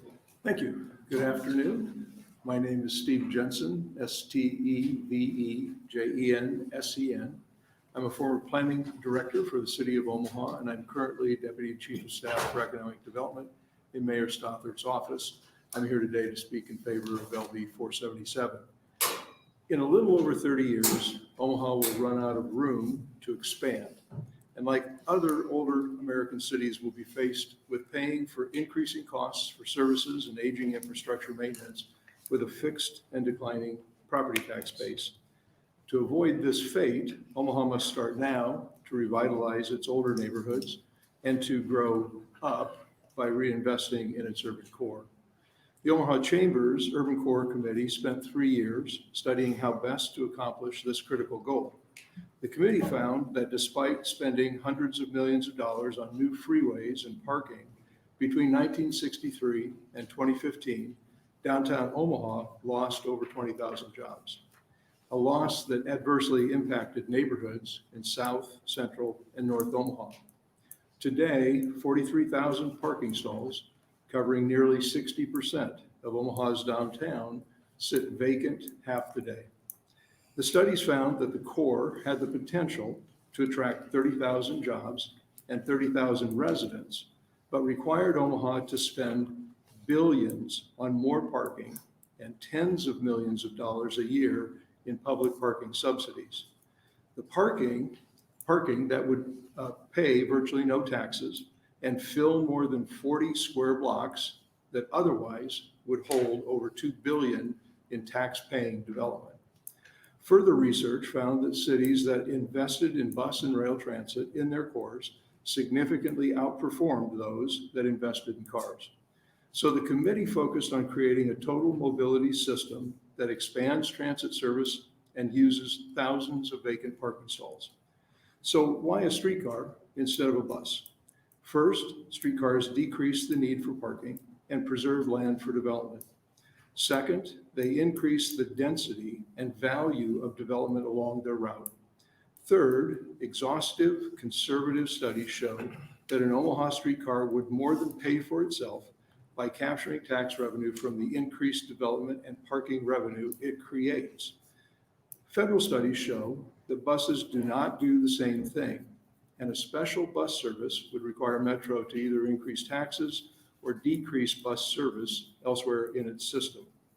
So the choice was either spend hundreds of millions of dollars to subsidize more parking that prevents billions of dollars in development, or build a streetcar that pays for itself, creates billions of dollars in development, adds 30,000 jobs, supports affordable housing, and increases the tax base for the city, OPS, and others. The choice was clear: build the streetcar. The studies further showed that the base system could also help pay for extensions to North and South Omaha, the airport, zoo, Exarban Village. However, those extensions would require federal dollars and other funding. This is why the allocation from 477 is so important. Along with federal funding, it would allow the system to extend through the heart of North Omaha and on to the developments created through last year's LB 1024. an extension that will help encourage development over a larger area and connect more people to the jobs in the core and the new North Omaha job centers. Because of these reasons, I encourage your support for LB 477. I'd be happy to answer any questions you may have. And the map that's on the back is from the study that is currently underway looking at potential extensions, a study that the Omaha Streetcar Authority has asked HDR to undertake. Any good question from the committee? Senator Dorn. And thank you, Senator Clements. Thank you for being here. And maybe I'm asking the wrong person yet, and I'm glad to have somebody later ask. Why does the streetcar development, or how does the streetcar development fit into the TIF program? Well, the way that the streetcar project fits into it is that it creates that additional increment in terms of the value of property. So studies that have been done around the country, and the federal government has done these studies, show that the permanency of the rails means that developers and lenders consider those sites differently. So if you talk to the developers in downtown Omaha, they'll tell you that they could increase their lease rates on a new project by 6 to 8%. And so they therefore can, the value of their project gets greater because they can charge more. And so when that value increases, then there would be an increased amount of tax increment, and that tax increment would then be pulled off to pay for the streetcar. I will be the first to admit I fully don't understand the TIF, but if TIF goes to the streetcar projects, now that new building or whatever that comes in there, I'm not sure we can double TIF it or whatever. I guess that's a question I have. I don't know how that works. I'm a dummy in TIF sometimes. Sure. But is there a second, can we layer TIFs? In other words, we TIF this project or this site now for a streetcar development. Can we also then in 5 years from now TIF this for, and I don't think so. Yeah, So no. part of this is then, I guess, answer, where does that become, Yeah, great. how does that layer out? Sure, great question. Yeah, so what happens is if it's a typical project, let's say you have a parking lot and they're going to put a $20 million building on that project. So the developer in a case like that might look at it and assume they'll have maybe $3 million in tax increment that they could then put toward the project. And then it can also be used not just for the project, but also for public improvements, public infrastructure. And so when the streetcar comes along, that $20 million project becomes a $22 million project because the developer can charge more for rent. They don't need to devote as much land to parking, so they can have more units. So their project gets a little bigger, the value of the project goes up. And so what would happen then is the agreement that the city would have with the developer is you would get what you always got on your $20 million project, that amount of TIF. We have to make sure you need it. That's the first step, of course. If they don't need it, they're not going to get it. But then the additional TIF that would be created by having additional units, being able to charge more, the extra value, that little sliver of TIF would then go to the streetcar. Okay, thank you for that explanation. Sure. Senator, Thank you, Senator Clements. Thank you for coming today. So let me understand what you just answered, Senator Dorn. So the streetcar is gonna TIF, they're gonna TIF the street where the rails are? Are they gonna TIF the whole area, including those adjacent to that property? Yeah, so when you look at how the value of property changes, as you get further away from the streetcar, the ability to charge more goes down and it becomes just more like a regular project. They'll build more parking, all of that kind of thing. So the way that the district is set up is that if you are in the roughly 3 to 4 blocks of the line, then the developer would give up 25% of their TIF because in that area they would be able to charge more because they're closer to the line. When you get in 4 to 6 blocks away, the percentage that we would take for the streetcar is about 10% because again, the value is going down, they're building more parking. And the basis for that is that about a 5-minute walk is about 3 to 4 blocks. It's about a quarter mile. A little longer walk, about a half mile, so it's that 6 to 7 blocks. And that's what federal studies would indicate are reasonable walking distances to something like the streetcar. Okay, so what you're saying is you're gonna TIF the whole area, and the streetcar is gonna take advantage of the TIF in the whole project, and you're gonna divvy those up based on their location to the rail. Yes, although when we talk about TIFing the whole area, there are kind of two parts to this. One is the project part that I just described a minute ago, and then that's kind of in those 3 to 4 blocks, 6 to 7 blocks. We'll take a different portion of that project TIF. There is another part to it that is the TIF district, and that again is broken up in these increments. But in that case, if the typical increase in value in the urban core along this route within 6 to 7 blocks, the typical increase in value for property is about 2% per year. So to the extent that a property may go up more than that because of the streetcar, then we would take that increase. So the taxing entities would get the same 2% increase they've always received. But if there is any additional increase above that due to the streetcar, we would take that and apply it back to the streetcar. Okay, so if I'm a developer and I have a parking lot next to the rail, and I decide to change that to an office building, what kind of TIF advantage will I have as the contractor or the investor to build the office building? Will I get 100% of the TIF that property had? Because you're gonna value it at the price of the parking lot. That's gonna be the value you're gonna pay taxes on. That's the base. And then the increased value will come into the tax rolls when TIF is done. Is it a 15-year deal? Yes, it depends. If for what we're saying to the developer is that the purpose of going in the extremely blighted area, going to 20 years, was not so that the developer would have more money. It was really so that we could do affordable housing and we could do other things. And so the developer is going to be at that 15 years. And then as far as what their advantage is, the reason that they are in favor of the streetcar, in fact, they're some of the strongest advocates for it, is because by being closer to the streetcar line, they can charge more in rent. So again, about a 6 to 8% increase in their rent results in an increase in value that generates about 25% more TIF.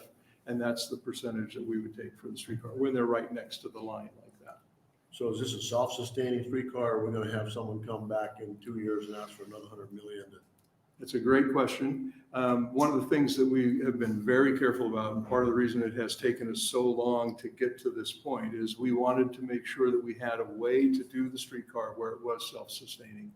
And so, as Senator Wayne mentioned, the estimates, the studies, all of that has been done in a very conservative way, assuming far less development than even what we have been getting in the past. So assuming that we have less development, which of course we know we'll have more. But the other part of this is that as I mentioned, half of the parking in the urban core is vacant at any given point in time. So if you go to the old market during the day, during the week, a lot of parking stalls available, nights and weekends, very full. At an office building, the parking garage would be very, very full during the day, during the week, empty on the weekends. And so instead of needing to build this 50,000 more parking stalls, what we can do is we can use those vacant stalls because now they're along the streetcar route.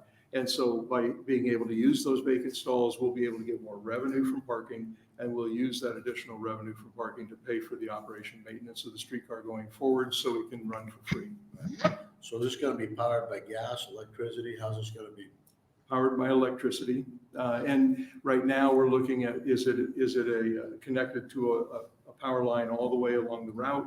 Or is it powered by batteries, or is it a combination? Right now, it looks like it makes sense to be kind of a combination where it's on wire in certain places and then it's off wire in other places. So can you explain the chart on page 1 of the TIF? Yeah, I haven't seen this before, so let me see. Page 1. This one right here.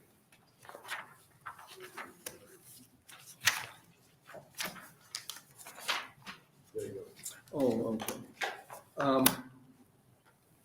Sure. So the first part is that revenue that would come from as I was mentioning, from new development within the 1 to 3 blocks. Okay. It actually works out 3 to 4 because we have a one-way system between Farnham and Harney, so there's a little more land that's in there. But that's blocks 1 through 3, and then that's the 25%. The future development that is in the blocks 4 to 6, that's the 10% instead of because of the drop in value. In terms of existing development, that's what I was explaining was if you have the current property that is in the corridor going up at 2%. So this is how much additional revenue, how much additional value, and therefore how much additional revenue would come from it. Taxes in those different sections. Okay. And then the last one is just recently paid for active districts.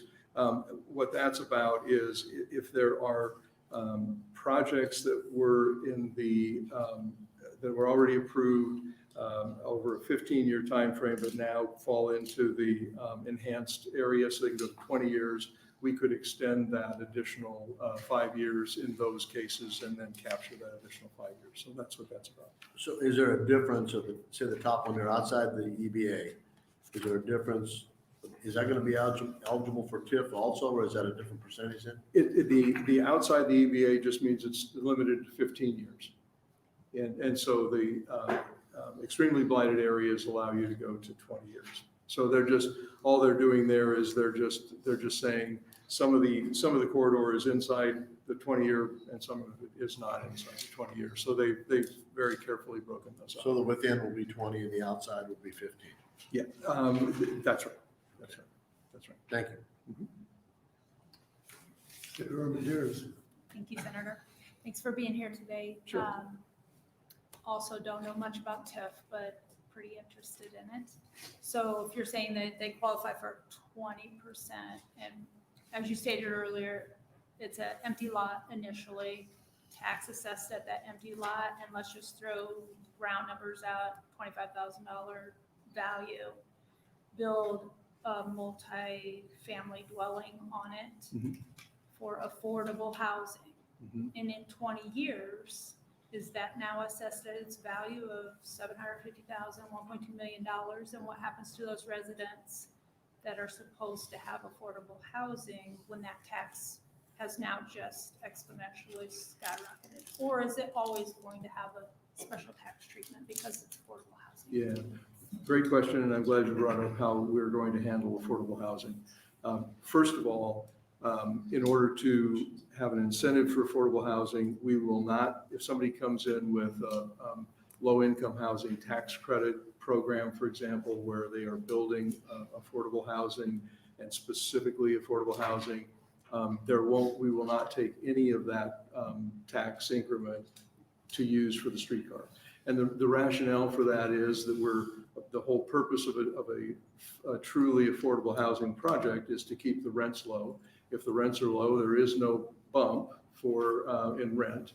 And if there's no bump in rent, there's no bump in value. Therefore, there is no money to go to the streetcar. So if it's a fully affordable housing project, then we will not take any of the tax increment for the streetcar. That will go to the project and not to the streetcar.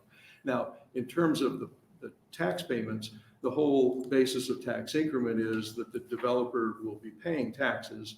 It's just that some of those taxes come back. That increment in taxes comes back to help pay for the project. So in terms of low income or affordable housing, again, we want to make sure that developer gets to use that increment, that revenue, to help offset their costs. So from an affordable housing standpoint, the streetcar has no impact. Now, that's for a project that is completely affordable housing. What we also want to do, and what is important about this MuniCap study and this $608 million, even with our conservative estimates and trying to even work from a lower assumed amount of development, we know that we'll generate closer to $1 billion in revenue, even if we do not do as much development as we have been doing. So that additional revenue, 400,000 or 400 million, we're going to use that for affordable housing or streetcar extensions or bikeways or any number of different things. So the plan that was developed is called the Housing and Mobility Master Plan, Redevelopment Plan. And the reason for that is because we want to be able to use that increment for all of those things. So we're only taking a portion of that increment for the streetcar. And even this 608 million in the MuniCap report is more than what we would need to support the bonds for the streetcar. So we will have hundreds of millions of dollars created by the streetcar that we'll be able to put toward affordable housing. How we do that, we're working on that right now. The other thing I would mention too is that one of the key things that has always been an issue for us is when we have lost those 21,000 jobs. The parts of the city, if you go back to 1963 and you look at the 48,000 jobs that were in the core at that time, and then you look at the bus system that accessed the core, and previously the streetcar system, but the bus system, it most effectively served North and South Omaha and Central Omaha. Well, those neighborhoods are still there, and those bus lines are roughly in the same areas that they were in before. What's missing, what we've lost, is the jobs. And so a big part of what we're trying to do by bringing back those jobs is making it possible not only to live in the core and be able to use the streetcar to get back and forth to work, but if we can bring those jobs back, now you could live in North and South Omaha or Central Omaha and use the bus to get back and forth to work. The average cost of owning a car in today's dollars is about $400 to $500 a month. The average for having a bus pass and maybe using Uber every now and then, maybe $100 a month. Well, that additional $300, $400 can now go back to the cost of housing. So by its very nature, if we can bring all those jobs back, and if this can help us do it, we are making a lot of existing housing more affordable. Okay, and just to be clear, the jobs weren't lost to Omaha, just of the core downtown. They moved to the suburbs. Sure. Farther Well, out. we don't know. I mean, some of those that were lost downtown have gone to other places like Sarpy County and Council Bluffs and so forth. But it is one of the issues for Omaha, as I mentioned up front, we're running out of room to grow into. And so once we get a fixed area, jobs will start to leave Omaha itself. And so that's a big part of this, is trying to go back into our older neighborhoods and core and really encourage the redevelopment of those areas. And jobs are critical to that. The closer they are, the better. And yes, if you had a job in downtown and you lived in North Omaha and your job moved to Sarpy County, well, maybe you could access before with a bus, but now you need to own a car. Your expenses just went up several $100s a month. Any other questions from the committee? Seeing none, next proponent for Thank you. LB 477. Please come forward.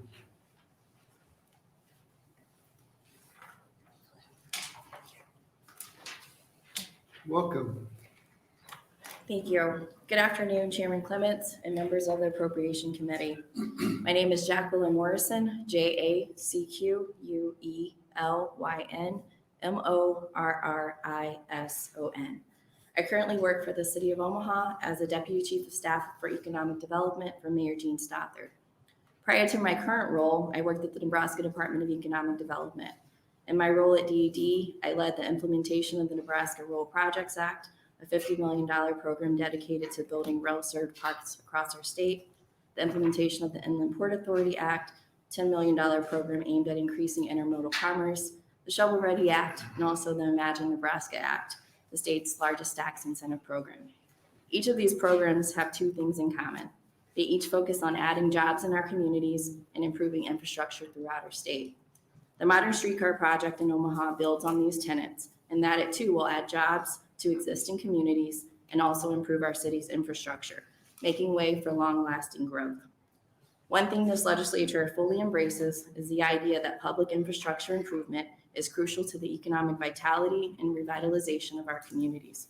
Examples of how this body has invested in important infrastructure throughout our state includes the Study for Water Infrastructure, commissioned by the Star Wars Committee, rural workforce and middle-income housing, the appropriation of funds for broadband, and also funds to support public power facilities. Today, we seek your support for LB 477, an important infrastructure project which will assist with funding the Modern Streetcar and guaranteeing a route to North Omaha. While the Modern Streetcar will have many direct and indirect economic impacts, I want to highlight 3 areas that make it a good return on investment for the state of Nebraska. The first area of impact is jobs. Adding jobs in downtown not only serves downtown Omaha, but also the neighborhoods of North and South Omaha. Currently, large-scale job growth downtown is hindered by parking. An employer seeking to build a new 100,000 square foot building downtown would have to spend over $10 million to build a parking garage to accommodate their needs. This expense, on top of the cost of land, discourages investment downtown and instead sends those jobs to Sarpy County or the edges of the city. When we think about proximity, a job downtown is much more accessible to North and South Omaha, than a job without access to reliable transportation.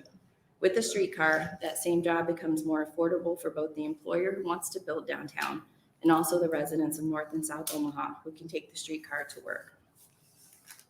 The second area of impact is housing. When we look at current commercial development patterns near the proposed streetcar lines, we see development trending towards multifamily units.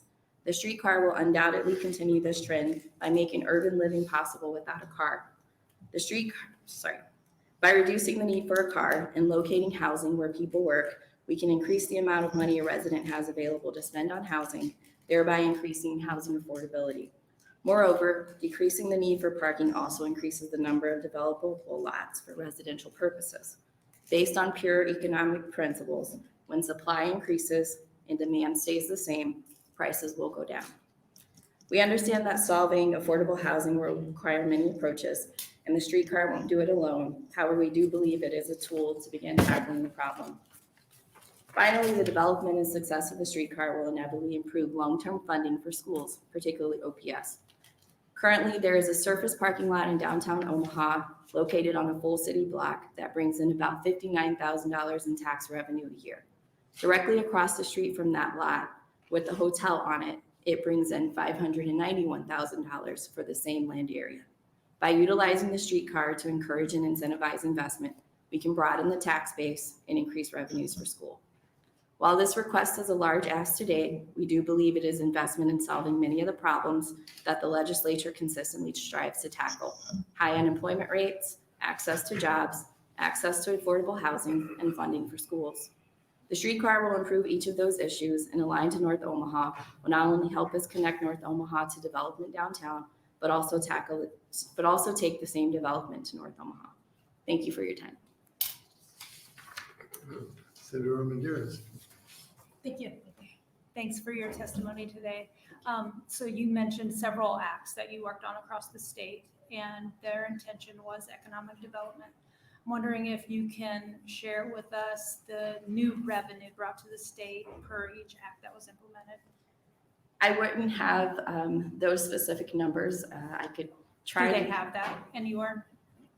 I think each particular act is at a different place. So for instance, I know with the Nebraska Rural Projects Act, those particular those aren't airport business parks, I'm confusing too. Those particular rail served business parks one is in North Platte. It hasn't been built out yet. And so as we can start to look at what types of inputs are going into it, but we won't see the outputs, I believe, for a couple of years until the money is expended and the park is open. Similarly with Imagine Nebraska, that was started, I believe the Advantage sunsetted in 2020. Imagine Nebraska started in 2021. So as people start to phase out of Advantage, we'll see them start to phase into Imagine. And so people have between 0 and 4 years to add jobs from the time that they apply. So we'll start seeing the impacts of that from 2021, probably in 2025. And so I can't say particularly at this time, but I do know that those are reports that this legislature will get. Do you know roughly how many dollars were invested in those? I know Nebraska Rural Projects Act, I believe, was $50 million. Shovel Ready Act, $100 million. And then Imagine Nebraska is several hundred million over years. Okay, thank you. Other questions from the committee? Seeing none, thank you for your testimony. Thank you. Are there additional proponents for LB 477?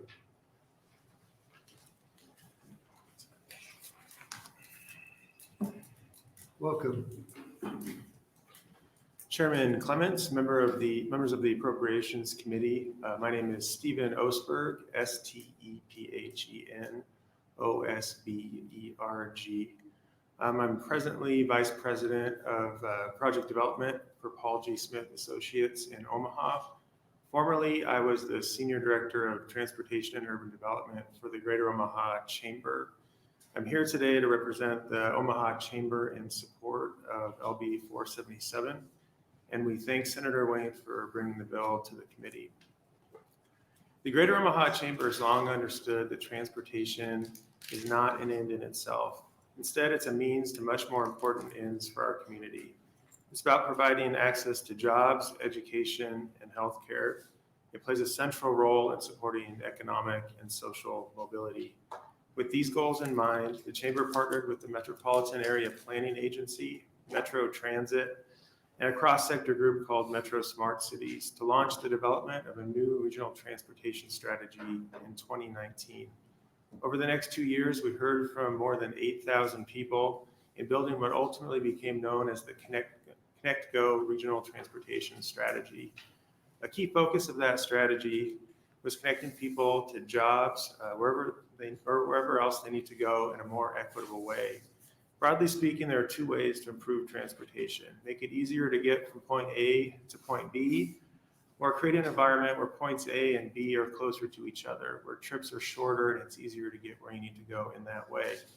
The Connect Go transportation strategy included approaches to both mobility, getting from A to B, so improving traffic flow, new transit routes, and the like, and also land use, strategies to bring denser development, more destinations closer together. We're happy to report that the Connect Go strategy led to a number of investments in the Greater Omaha region, including a new transit plan for Metro Transit, including a commitment to improve north-south transit service on the 24th Street corridor. It also included the starter line of the streetcar with ideas for strategic extensions. About the same time we were finalizing the Connect Go strategy, the Greater Omaha Chamber began developing an urban core strategic plan with the City of Omaha and many of our business partners. The goal of that plan was to create a vibrant and thriving urban environment accessible to all that could propel our economy into the 21st century. We need environments that help attract and retain talent in new ways to grow our tax base over the long term. A denser development scenario in downtown Omaha is one such way to grow our tax base. And we all know that increasing the tax base helps us keep those tax rates lower. While overall economic growth is one goal of the urban core effort, another is specifically about improving access to jobs for those in greatest need.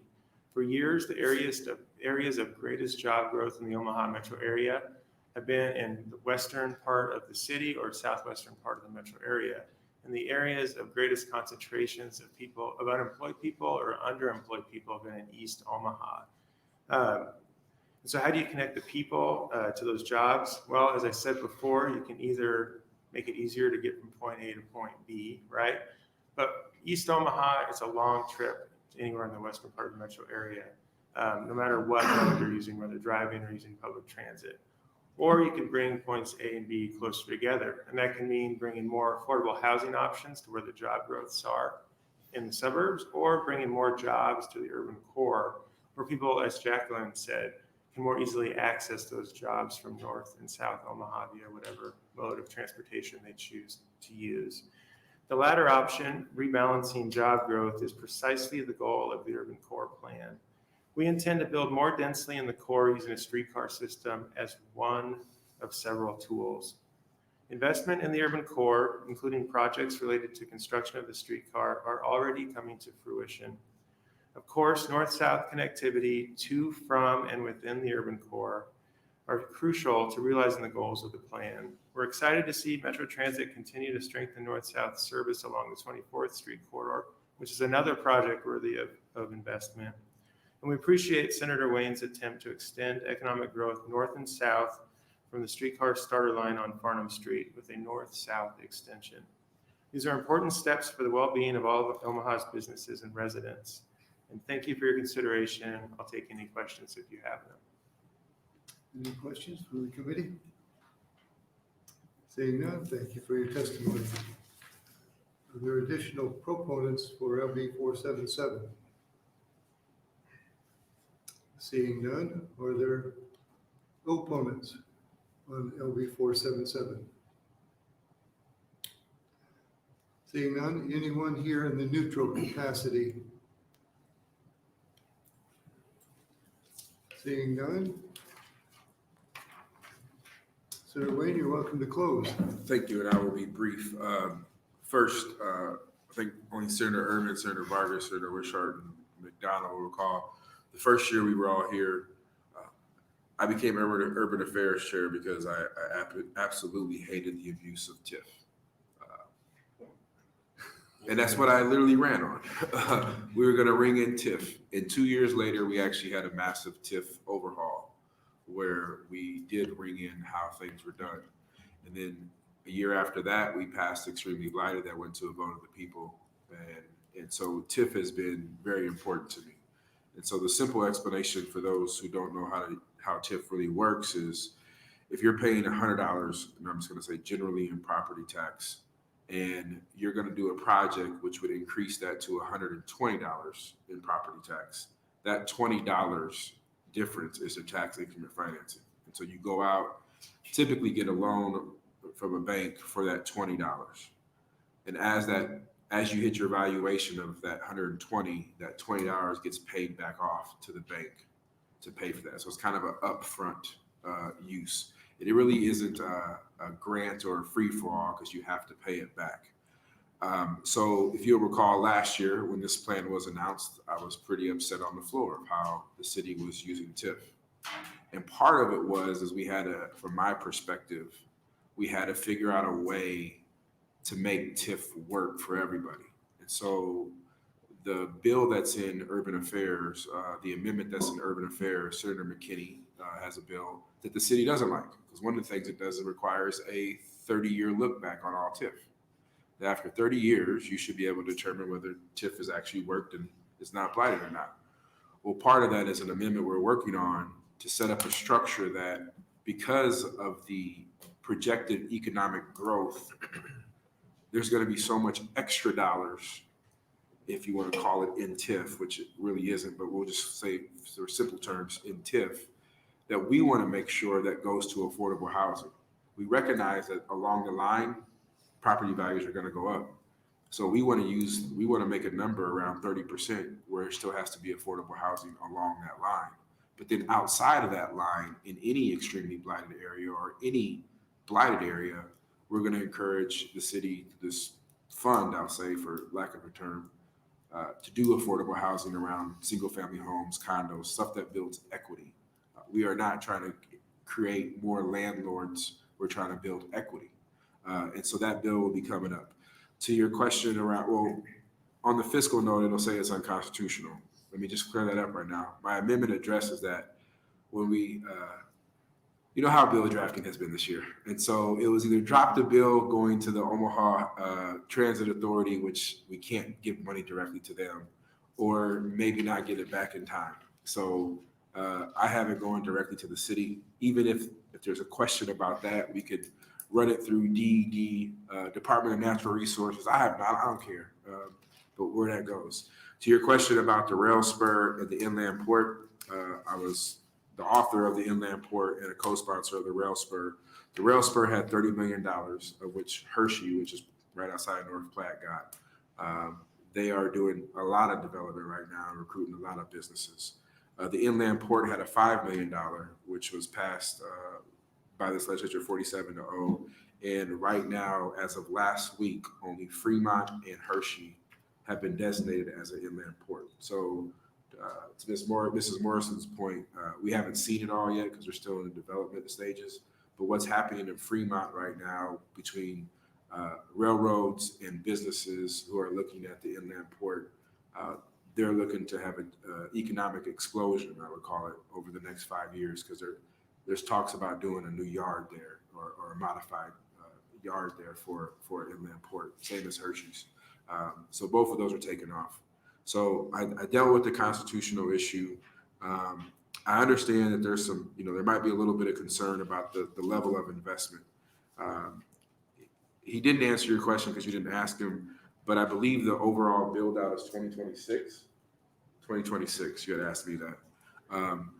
So even if we have to break this up over a 4 or 5 year period as far as dollars, the key here is two things are the objective. One, to get public transit into an area that needs it the most. Two, to invest in an area that we've already said is an economic developed gold mine by putting some money already there last year.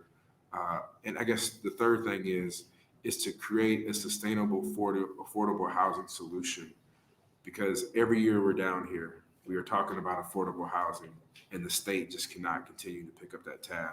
We have to figure out how locally we can do it.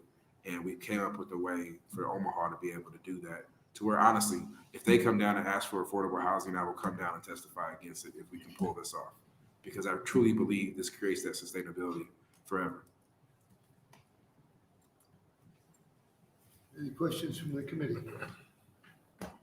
I had one. Yes. How would this fit in with the ARPA funding that you had last year? So if you look at the last tab, the last tab of the airport park study, the yellow, outlined yellow area, that is where the 60 million that we've already set aside in the ARPA funding is going to go there. The line that we're talking about is going through the outlined blue, white. That is also part of the airport park. So this actually aligns perfectly with what this body already said is important. And if we can connect all of this by a streetcar, we're talking about our timeline for the development is going to shrink tremendously, and we'll probably quadruple the number of jobs that were proposed last year. Last year, we have estimates based off of this study that there's about 1,000 jobs we can bring into these two areas. With the density of the streetcar, that number goes up. So it aligns perfectly with what we did last year. Senator Armendariz? Hi, thank you. What businesses do you have lined up that are ready to fill these businesses? Last year, who testified publicly was PEI, which is a research development engineering firm actually here in Lincoln. They have contracts with DOD nationally where they have to grow 400 jobs. There was a company called Modern Emmets who does modular homes. They have committed to be in this same area. They publicly did. A plumbing company called Harrison Plumbing wants to expand to 40 people. They've committed to come down in this area. And then Senator McKinney's iHub bill that was passed by here is also in the same area. There are two other companies that I'll say maybe Senator McDonald. Did you talk about companies coming here for the CHIP Act? Sorry to ask the question. I don't know Yes. okay. So one of the companies that Senator McDonald's CHIP Act has also looked at this area and another area and are very interested in coming down too. So, and that's part of the reason, if we can connect the university, which is where the street light car is going now, to this, what I would consider an innovation hub type area, then I think that company would definitely come down there. In fact, he emailed me yesterday saying, where are we at on the airport park? Thank you. I appreciate it. And those companies alone right there have 200 jobs. Senator Erdman? Thank you, Senator Clements. Senator Wayne, I never have underestimated your foresight and your planning ability and the things that you bring to us. It's amazing. So the question is, if this is such an economically feasible project, why don't you get private funding to do this? So we will. So the 100 million for this, and even the 60 million, that's only 160 million. I can give you the total report. The total report of the build out of this is almost 760 million for the entire area. So we're only given a small percentage of the cost. The rest is all going to come from private. Like the companies who are coming there, they're all coming there with their own dollars and building out. Well, let me restate that. Why don't you get all of it from private dollars then if it's such a great project?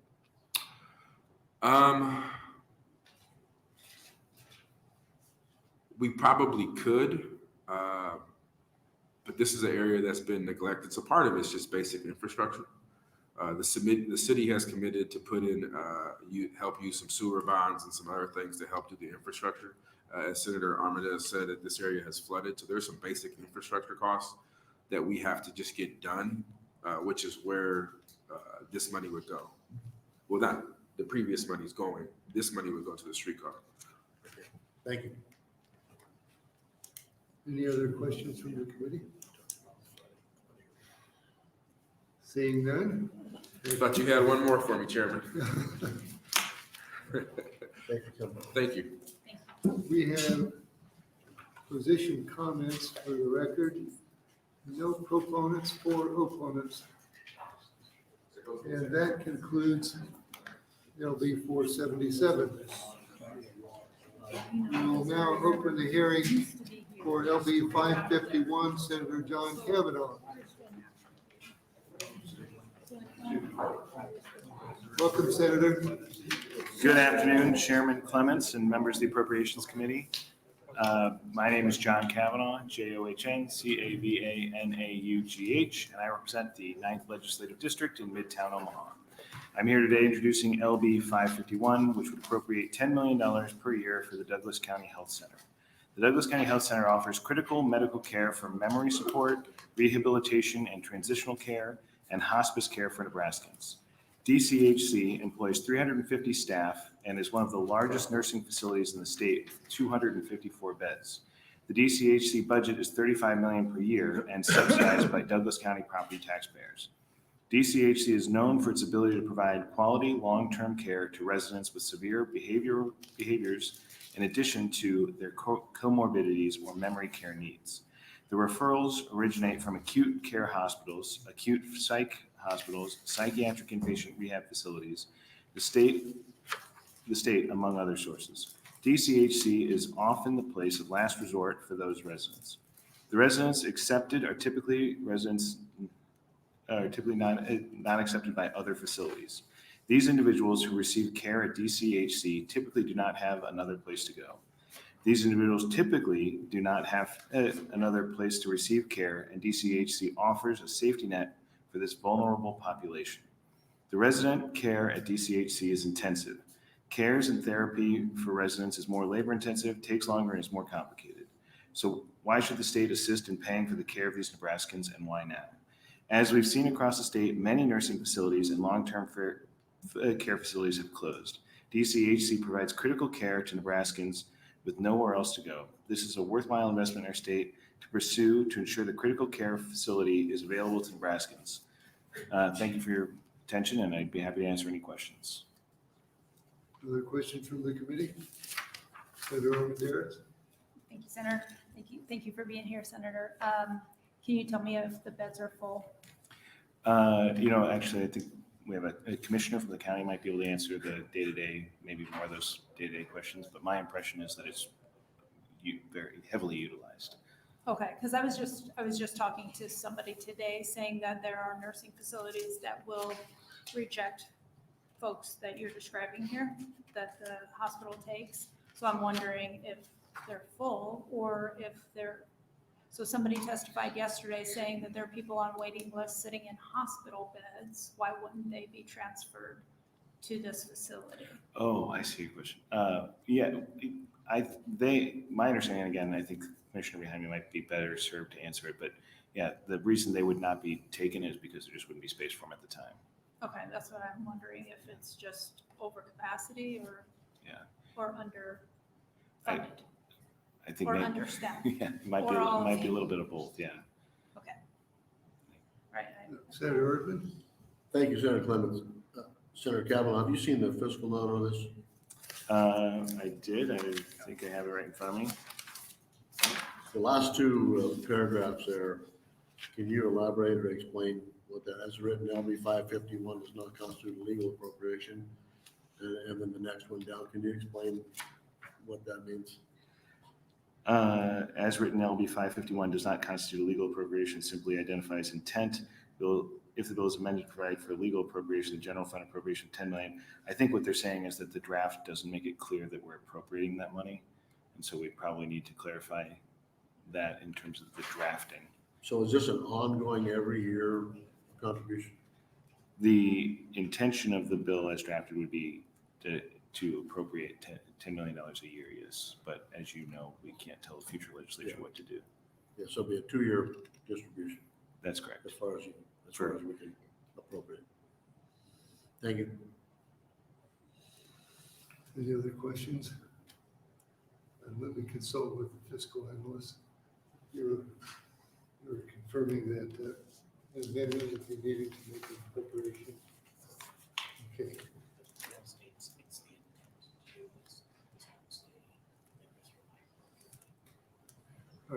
Fiscal analyst says you would need the language such as there is hereby appropriated so many dollars before we could act. I think that was maybe an oversight in drafting. Sure. All right. Very good. Any other questions? Seeing none, are there any proponents for LB 551?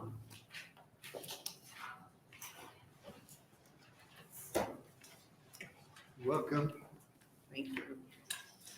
Good afternoon, Chairman Clements and members of the Appropriation Committee. My name is Mary Ann Borgeson, M-A-R-Y, B as in Bob, O-R-G-E-S-O-N. I am the chairwoman of the Douglas County Board of Commissioners, and I am here to speak in support of LB 551. I would like to first extend my gratitude to Senator Cavanaugh for carrying the bill and to all of you today for allowing me this opportunity to speak to you. I also would like to note that our administrator of the Douglas County Health Center is with me today, Erin Nelson. Douglas County operates a 254-bed long-term care facility with the current resident census of 203. The total annual cost to operate our facility is approximately $35.5 million, with the majority reimbursed through Medicaid funds. Douglas County uses just shy of $10 million annually in property tax revenue to operate the facility. The cost to operate the facility has increased substantially in recent years due to the national nursing shortage and our need to pay what is necessary to recruit and retain our nurses. The national nursing shortage will likely continue well into the future, so those payroll expenses will likely increase in future years. Since 1950, the United States rate of people over 65 has grown 111%, from 8% of the total population to 16.9% today. The sharpest increase in the aging population happened in the 2010s when the baby boomers began to reach 65. The aging of the baby boomers means that within just a couple decades, older people are projected to outnumber children for the first time in U.S. history. This was a quote by Jonathan Baspa from the Census Bureau. By 2035, there will be 78 million people 65 years and older compared to 76.4 million under the age of 18. So the rapidly increasing older population signals a rapidly increasing need for healthcare, in-home services, assisted living, and nursing homes. But since 2015, 75 facilities, both nursing and assisted living facilities, have closed in Nebraska for a loss of more than 3,000 beds. 11 of those closures took place in just 2022, with most in our rural areas. Douglas County's long-term care center cares for residents with needs that many of the other private facilities either cannot or choose not to care for. We have had residents referred and admitted from 21 different counties in the state of Nebraska. Many of the residents have some form of dementia, including Alzheimer's, and many have severe behavioral issues that are just too difficult for other facilities to address. So Douglas County Long-Term Care Facility really is the place of last resort for many of our residents. With nursing homes closing across Nebraska and the increasing need of nursing home facilities and beds, we must not allow what happened with our mental health facilities and beds to happen with our nursing home facilities and beds. As with every legislative session, Douglas County is concerned about the number of bills pending in the legislature this session that would reduce our revenue sources and other bills that would place more unfunded mandates on Douglas County. While we don't expect all of the pending bills to pass collectively, those bills would result in approximately $4.6 million in additional unfunded mandates to the county. This possibility led the county board proposing the partnership in funding this facility with the state. The long-term care facility is by far in the county's budget to is by far the county's most non-mandated service, and there is simply no other place in the county's budget to achieve sufficient savings to substantially offset the impact of these legislative bills, and it could have a huge impact on our continued operation. This would be a huge loss to our community, our county and state, our staff, and most importantly, to our precious residents and their families. That is why I am here today seeking to form a partnership with the state. I'm seeking your assistance to help us make sure our facility continues to be available to Douglas County residents and residents across Nebraska. For these reasons, the Douglas County Board respectfully requests the committee vote in support of advancing LB 551. Are there questions from the committee? Senator Armendariz? Thank you. Thanks for being here. Thank you. So you said that it's being used by 21 different counties. We have had 21 different So counties it's available to the state. to the state. And if we would appropriate the $10 million that you're now getting from property taxes, would you give that back to the property tax owners? Well, we would actually, I think, lose it over a couple of things. With bills that are pending, we would have to see what happens. And if those revenue bills that bring right now revenue that we use to fund it, if we lose those, this would replace it. So we wouldn't have any to give back. You're currently using $10 million of property tax funds. Yes, ma'am. To And subsidize. you would no longer need we to would- use that. Right. So If would you give it back to the property owners? if the current revenue law, the bills in the legislature that we would lose revenue on, if those pass, we wouldn't have any revenue to give back to the residents. So you're saying it some would- of these bills are going to require you to pay more out of property tax That's why I'm revenue? here today asking for the partnership with the state, because if we lose that revenue that we count on now, there's no replacement other than what we would have to do, and that is raise the mill levy of our property to Do you- generate more property tax. Are the Douglas County Commissioners supporting those bills that would make you lose that revenue? No. So, We- okay. No. Like Oh. you're testifying for this one, are you going to testify for those bills that also cost the county money?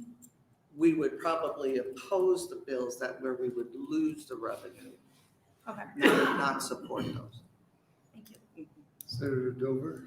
Can you speak specifically to the bills that you're referencing, that you would lose revenue? We would have, let's see. Well, one, I know right off the top of my head, is the inheritance tax. That's one.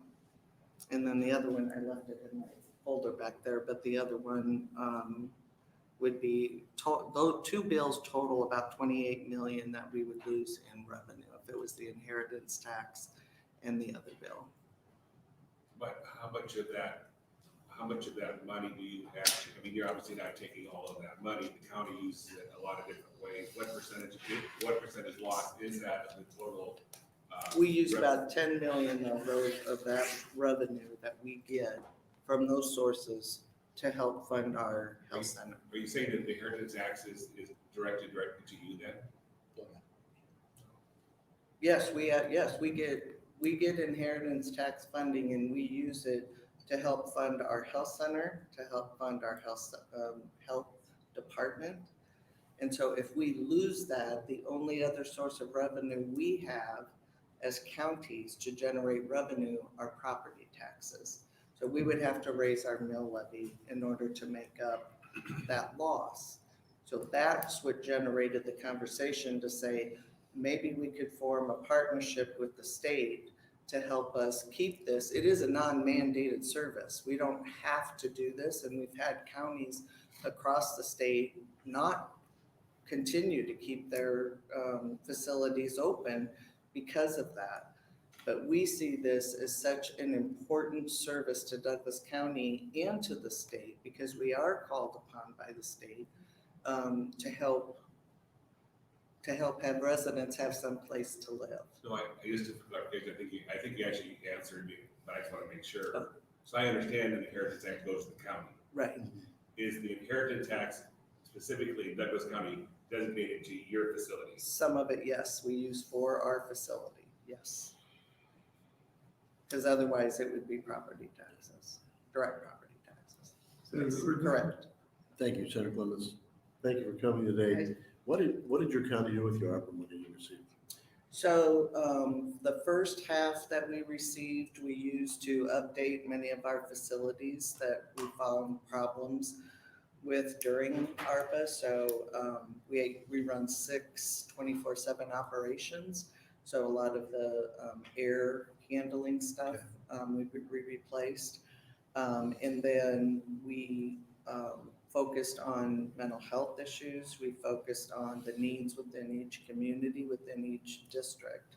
So each commissioner brought forward their needs within their districts to help fund some of the projects and services.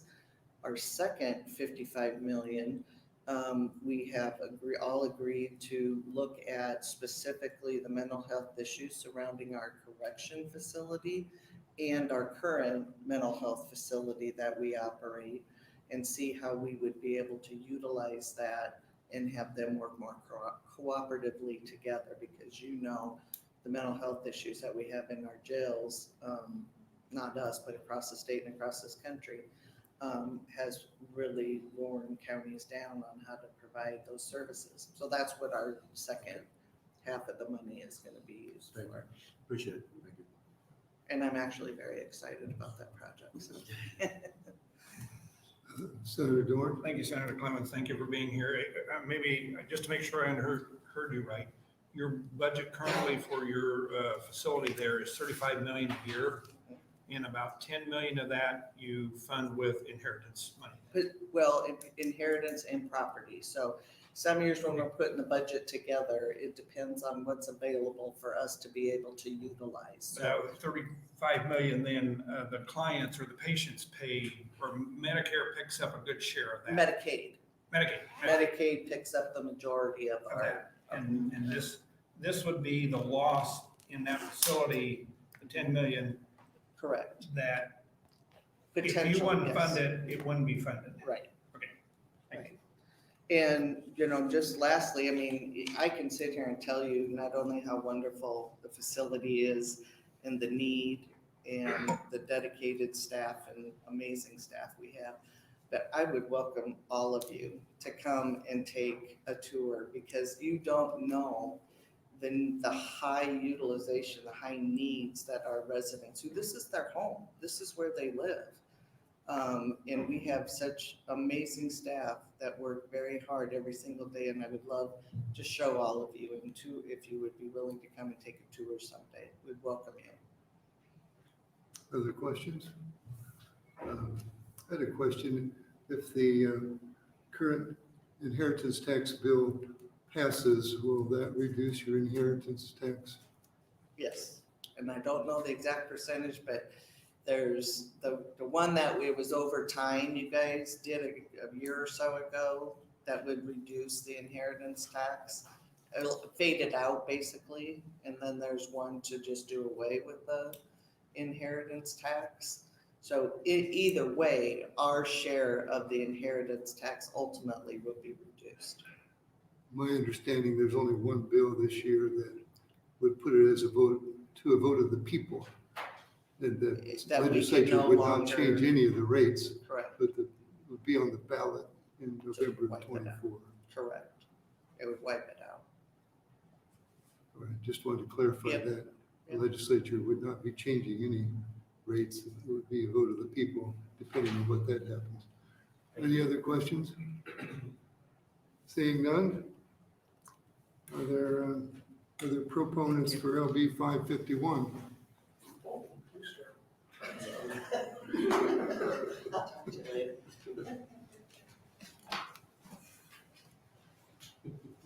Seeing no other proponents, are there any opponents on LB 551? Seeing none, anyone here in the neutral capacity?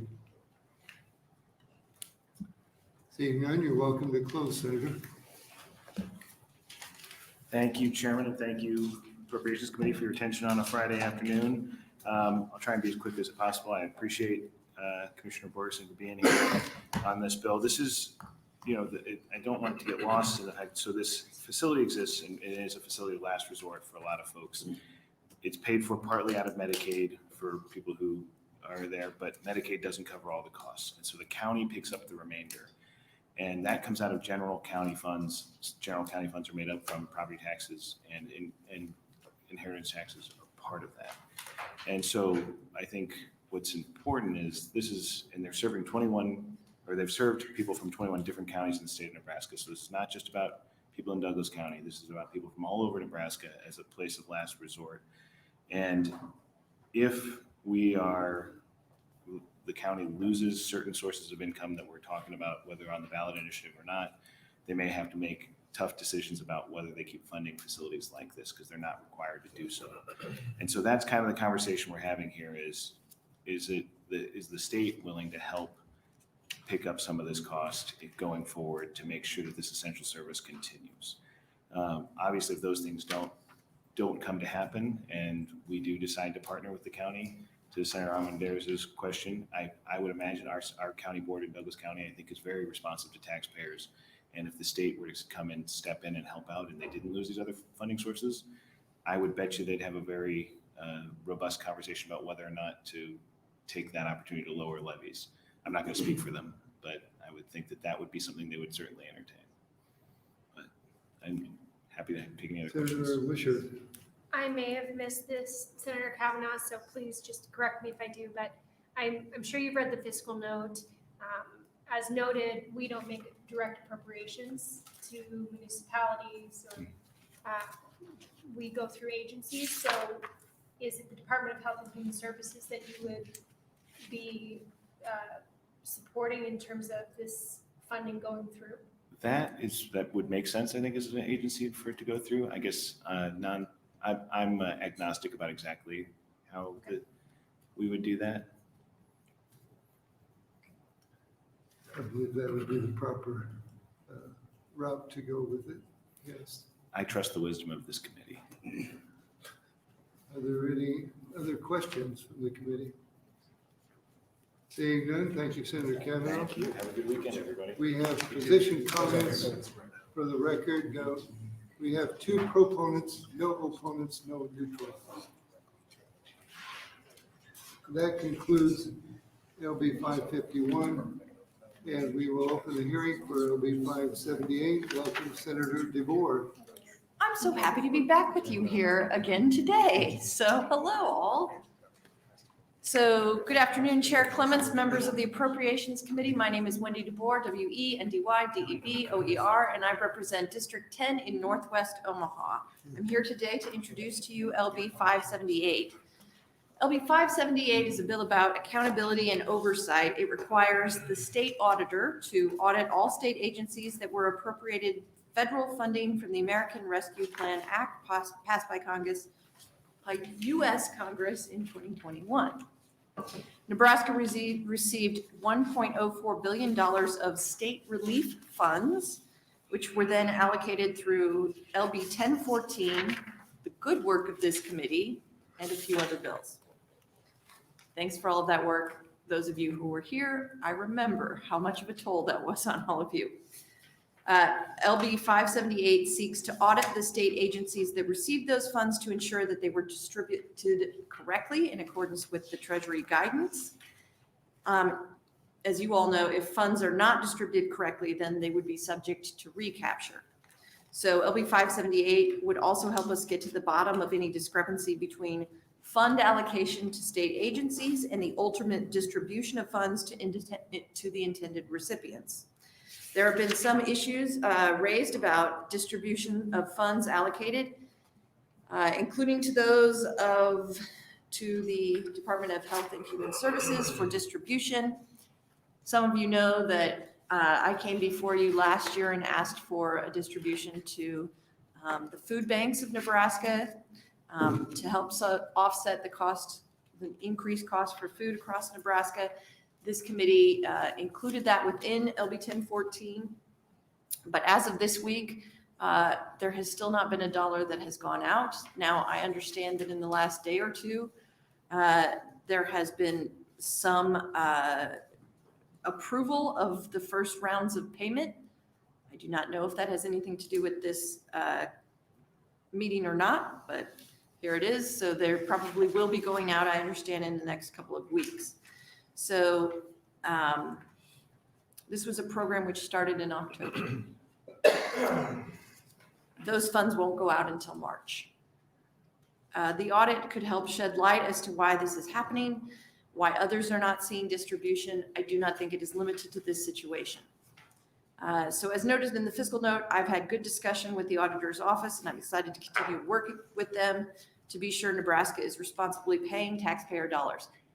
I'm not just trying to focus on DHHS. That was one example. Maybe I shouldn't have said it. I don't know. But in general, I think it's important to understand where those dollars are, where the interest from those dollars are, and making sure that we're complying with federal requirements. In my conversations with the auditor's office, they informed me that as a part of their yearly single audit, they will likely uncover the requested information and not require extra staffing. So, however, to generate the report, it would require extra resources, which is reflected in their fiscal note. I intentionally left the dollar amount blank in the bill to allow the committee and the auditor's office the ability to decide what would be appropriate for the needs of the auditor's office and for Nebraska. Just generally speaking, this bill is about doing our due diligence as a state. It's about accountability and oversight to be sure that the programs that we fund are working as intended. That's something that I'm big on in general this year, and it's one of the reasons that I brought this bill. LB 578 will give us a publicly available report on how Nebraska is doing as it works to spend an unprecedented amount of taxpayer dollars, which we received as part of the state relief funds. So thank you for your consideration of this bill. I'm willing to answer any questions to the best of my ability to this. Questions from the committee? Senator DeBoer. Thank you, Senator Clements. Thank you, Senator DeBoer. This is going to be a one-time audit, or will it be later on in the process also? Yeah. And then a one-time audit looking at what date of this? So the idea was to do it as part of this, and I'm going to look at that single audit. So as part of that, they collect as part of the yearly single audit, they collect the data, so then make the report. So that would be going forward annually while we're giving out those monies. Okay, but it's your bill, it doesn't have the E-clause on it, so when it would take effect approximately September 1 or whatever, as of that time, that is when they would audit this. Yeah. Okay. Senator Medeiros. Thank you. I just wanted to build on that a little bit. So are these hired employees or these contractors for this project and then they're done when it's over? No, I think this would be done within the auditor's office. So through my intention is it be through the people we already have hired in the auditor's you office. would hire additional staff to do this? I would ask the auditor what they would need for that, to do that. I would, yeah, so I would be hesitant if it's a project. Are we giving him long-term employees for a project? So contract employees, yeah, that makes sense, but. Yeah, whatever. New employees, long-term. I see what you're saying. You're asking me if I mean long-term FTEs. Exactly. No, sorry. Whatever he needs to, I can't imagine he would need, a whole lot of work, but whatever he needs to get some extra help to get this done in the time that he needs it. Oh, excuse me. Senator Wishart. Thank you. Noted in the fiscal note, it does look like the auditor is going to ask for 2 half-time positions and totaling $89,908. Would you be amenable, the Appropriations Committee included in ARPA funding a portion of that to go to administrative costs? I believe we designated that to the DAS. Would you be amenable if we were able to find cash funds instead of general fund to support this. Absolutely, absolutely, yeah. As long as that's fine with the committee, that would be fine with me.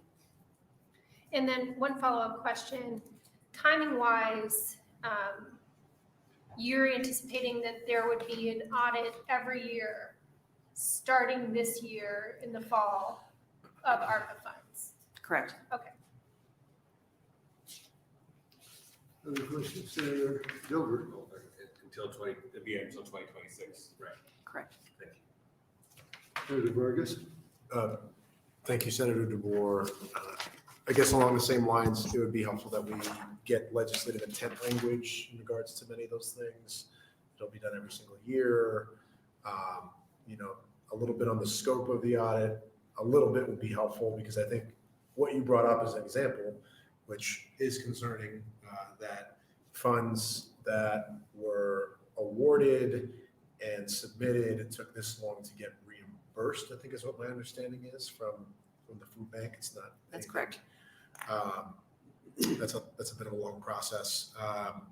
So it's a little bit on the audit of the process it takes to get the money out as much as it getting out and being used effectively, which is also another thing. It would be interesting to dig a little deeper as to what other states have done, since we are, and I'm getting head nods that maybe other states aren't doing in this arena, either from an auditor in other states, or if they are contracting out private entities, or we contracted Deloitte to do some of this internal auditing, if that can be done, because other states have already dispersed their funds because they were either all year sessions. So we've got a little bit to learn from what they're doing.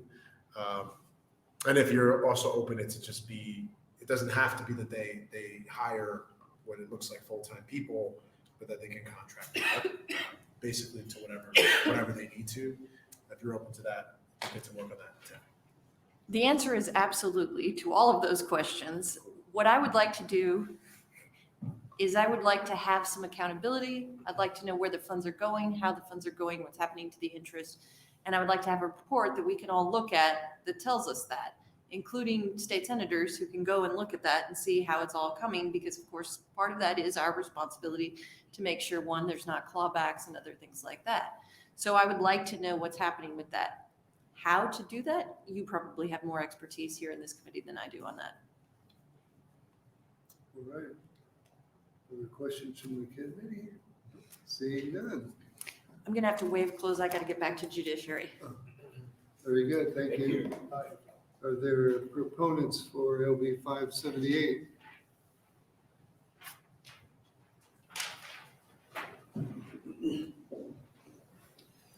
Good afternoon, Chairman Clements and members of the Appropriations Committee. I am Craig Beck, that's CRAIG-BECK, representing Open Sky Policy Institute. We are here today to testify in support of LB 578 because we believe increasing transparency and accountability in state government, especially with regard to state spending, is worthwhile. This bill would help make sure that American Rescue Plan dollars appropriated to state agencies are being used correctly to avoid a potential federal clawback of funds. Other states, including Wisconsin, which recently conducted an audit, have begun oversight of how these funds were used. And we believe doing so in Nebraska would allow the state to get in front of any potential issues and stay in compliance with federal regulations around the usages of American Rescue Plan funds. To touch on Senator Vargas's question briefly, it is my understanding that states have taken varying levels of oversight with regard to their ARPA funds in particular. As I mentioned, we are aware of an audit in Wisconsin of a particular program that sent out funds for varying purposes. I'm also aware of states that have set up citizen oversight. As far as using a state auditor's office, I'm not aware of any other states that are doing that, but we certainly support the intent of Senator DeBoer's LB 578. So just very briefly, Senator DeBoer had mentioned state fiscal recovery funds. Analysis of state distribution of these funds shows that Nebraska has allocated, significant funds to economic development, to capital construction, public health, to name a few of the bigger categories. And we certainly believe that it is important for the state to demonstrate publicly that these funds were used for their intended purpose as allocated. And it is for these reasons that we support LB 578. Thank you.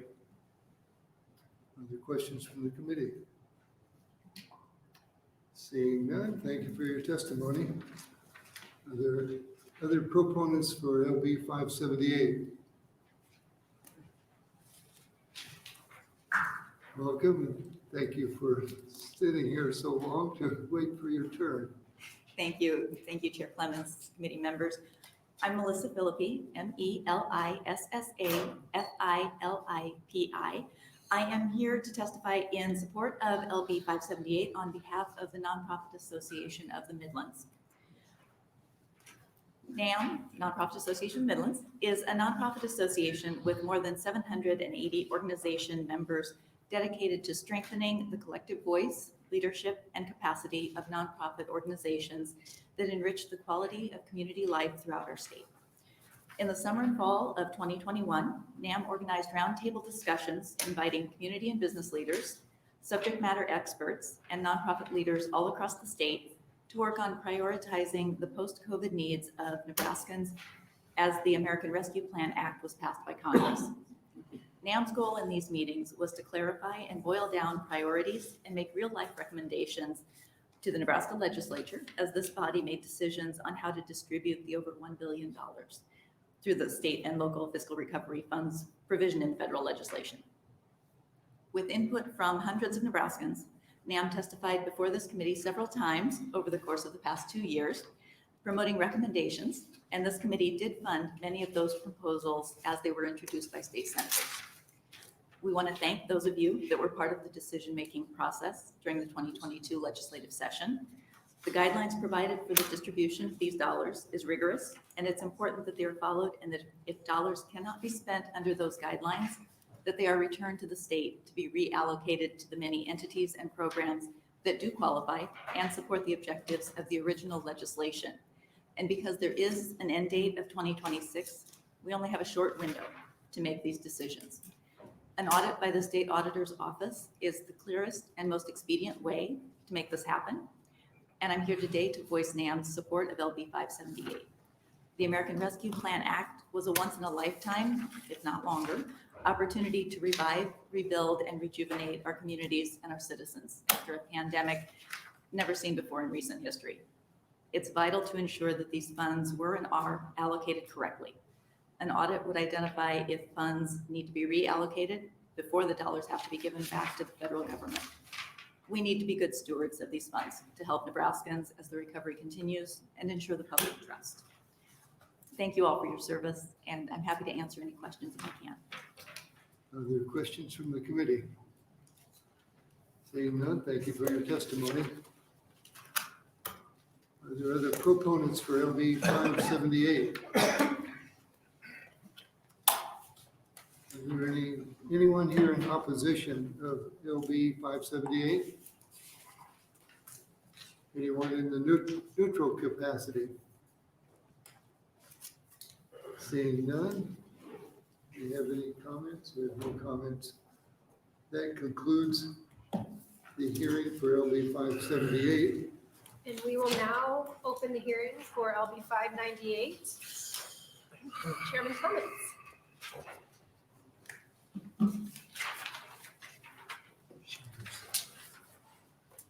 Thank you, Vice Chair Wishart. My name is Rob Clements, ROB, CLEMENTS. Thank you, members of the Appropriations Committee. I represent Legislative District 2. I'm here to introduce LB Legislative Bill 598. Legislative Bill 598 is a shell bill introduced to provide a contingency in the event the Appropriations Committee needs an additional bill to carry out its budget recommendations. There are no substantive provisions at this time. It would only be used in case we had another measure that we had to introduce. I thank you for your consideration. I will try to answer any questions at this time. Thank you, Chair. Any questions? Senator? Here today, do you have a question? Yeah, I wonder why he doesn't have anybody testifying in favor of this. Senator Vargas. You know what? I'll justify it. You will, okay. Senator Vargas. I don't anymore. I was raising it to try to ask the same thing. We're good. Okay, thank you. Everybody left when he Okay, brought the seeing bill. no questions. Is anybody here? Thank you for your testimony. I'd be here to close if we need to. Wait, hold it. I was, yeah. Is anyone here to testify in support of this legislation? Is anyone in opposition?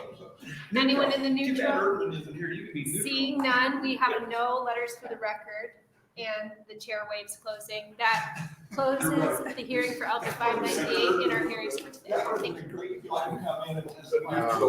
Next one, next shell bill, and testify to neutral. Neutral on it, yeah. State government can't give money to others. After we get